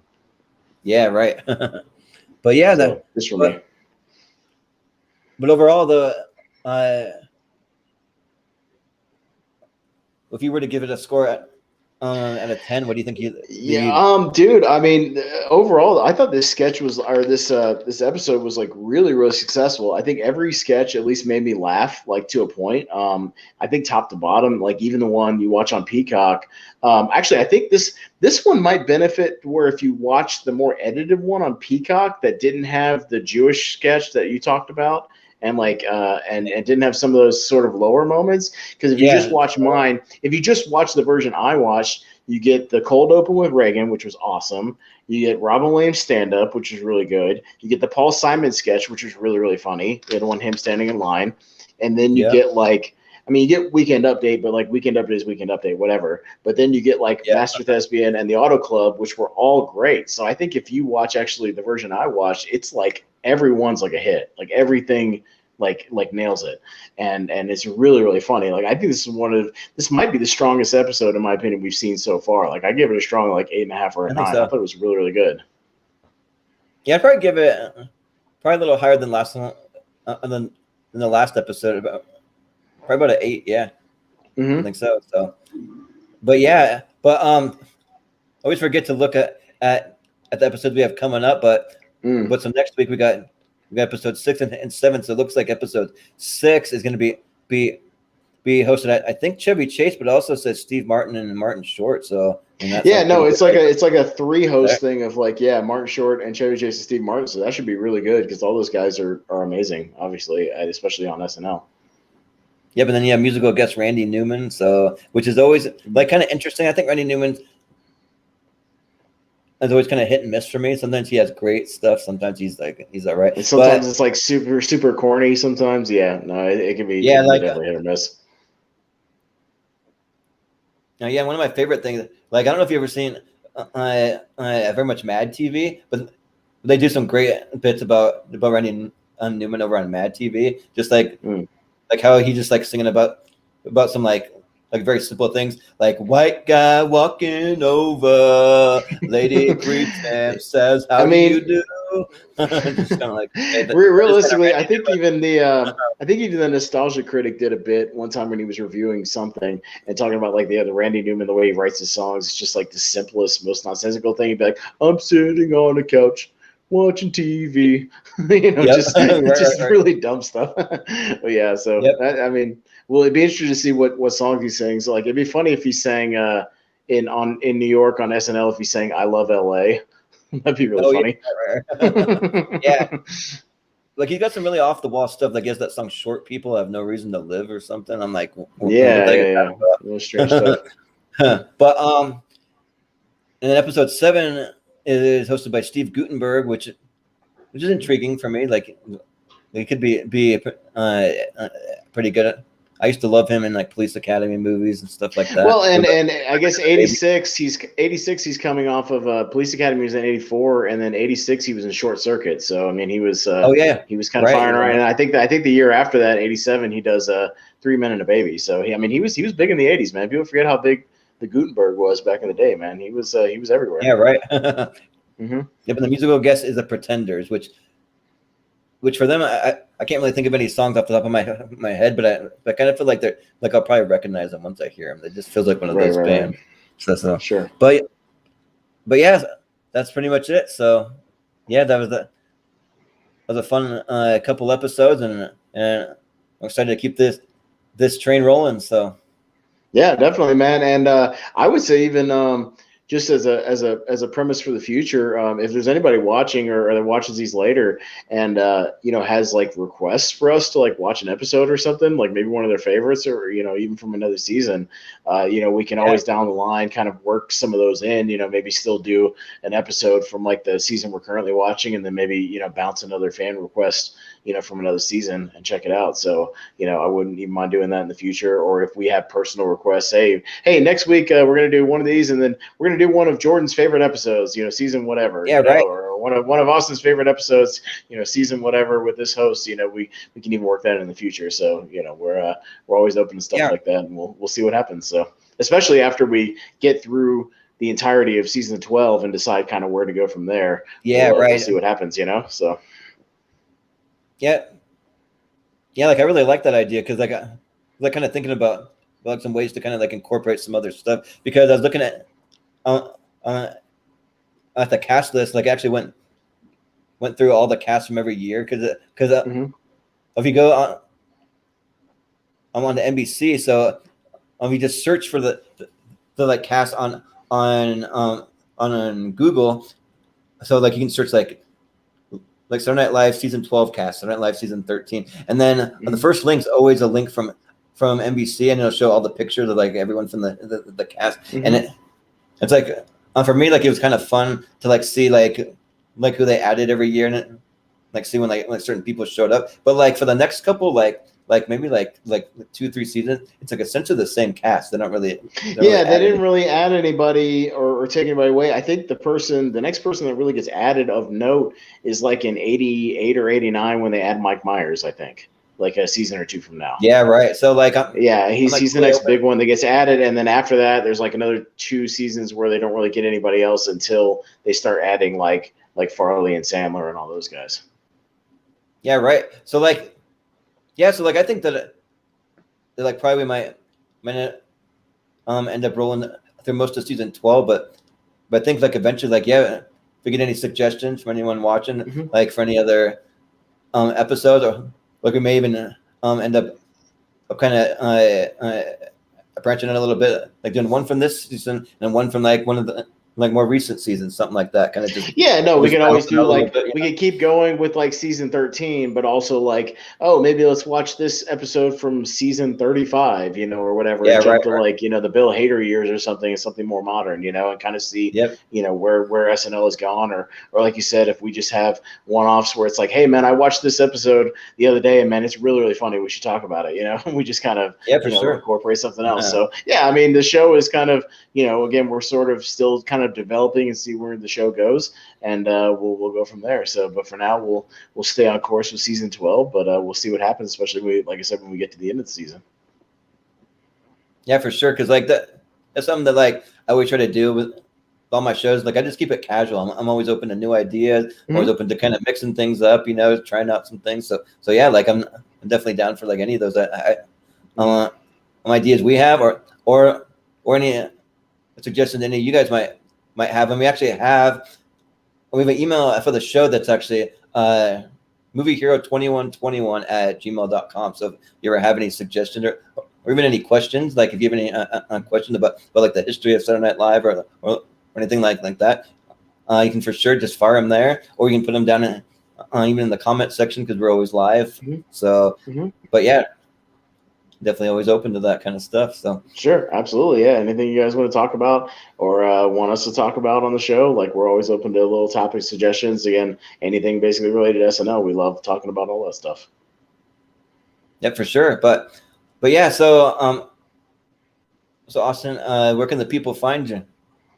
Austin Pez Howell on Facebook, and then we're finally getting some new movies coming out soon through the HBO Max and the theaters and all that kind of stuff. We got Godzilla vs. Kong coming out soon, and Mortal Kombat, and we've got the Snyder Cut of Justice League. So we got some hype stuff coming up. So I might actually on Briggs and Howell Film Critiques, my other thing, I definitely want to probably make some videos about all 3 of those, because we're finally getting some movies that are going to start coming out this year, and got some things to talk about. We've kind of been in a dead spot with a whole lot of new material, but with those, definitely things that people are going to be talking about for sure when they come out. Yeah, for sure. And you can find me just all over the Movie Hero Network. We got another show called Tier Ranker Fights so this Friday at 5:30 Pacific time, we're going to be doing best and worst movie theater snacks. So we're just going to talk about the ones we love, the ones we can't stand, and then we're going to rank them all and just have a little debate about it. So that should be fun. And then all of us on the show, we're gonna have a giant bin of every single one of those snacks, and we're gonna take a bite of each one when we talk about them. Exactly. Yep, right. We gotta do a little taste test. Yep, exactly. By the end of it, we might finish a whole tub of popcorn. Maybe we'll see. But and then also we've got a show called Blind Spots. We're not exactly sure. We haven't nailed it down yet. We've been a little more more kind of inconsistent with Blind Spot, but we definitely still are doing the movie Taxi Driver. We just got to find a time that'll work with all of our schedules. So, but that's coming up, and then you can also find me over on the. So I always throw up a little banner here. We can find me over on the Showdown Friends and Family Facebook group, and if you have anything you want to promote, like anything you want us to check out, maybe a YouTube channel that you have or a special project, you can always post it there. It's a perfect place for it. We encourage that. So yeah, you can definitely post it in Showdown Friends and Family, and then also it's a great place to talk about Schmodown. So we're going to be getting some matches here soon. So we're going to have some good conversations going on about that. But yeah, that's basically live from Movie Hero. So for Austin Pez Howell, I have been Jordan Comedy Hero Anderson for this week. And yeah, we'll see you next week.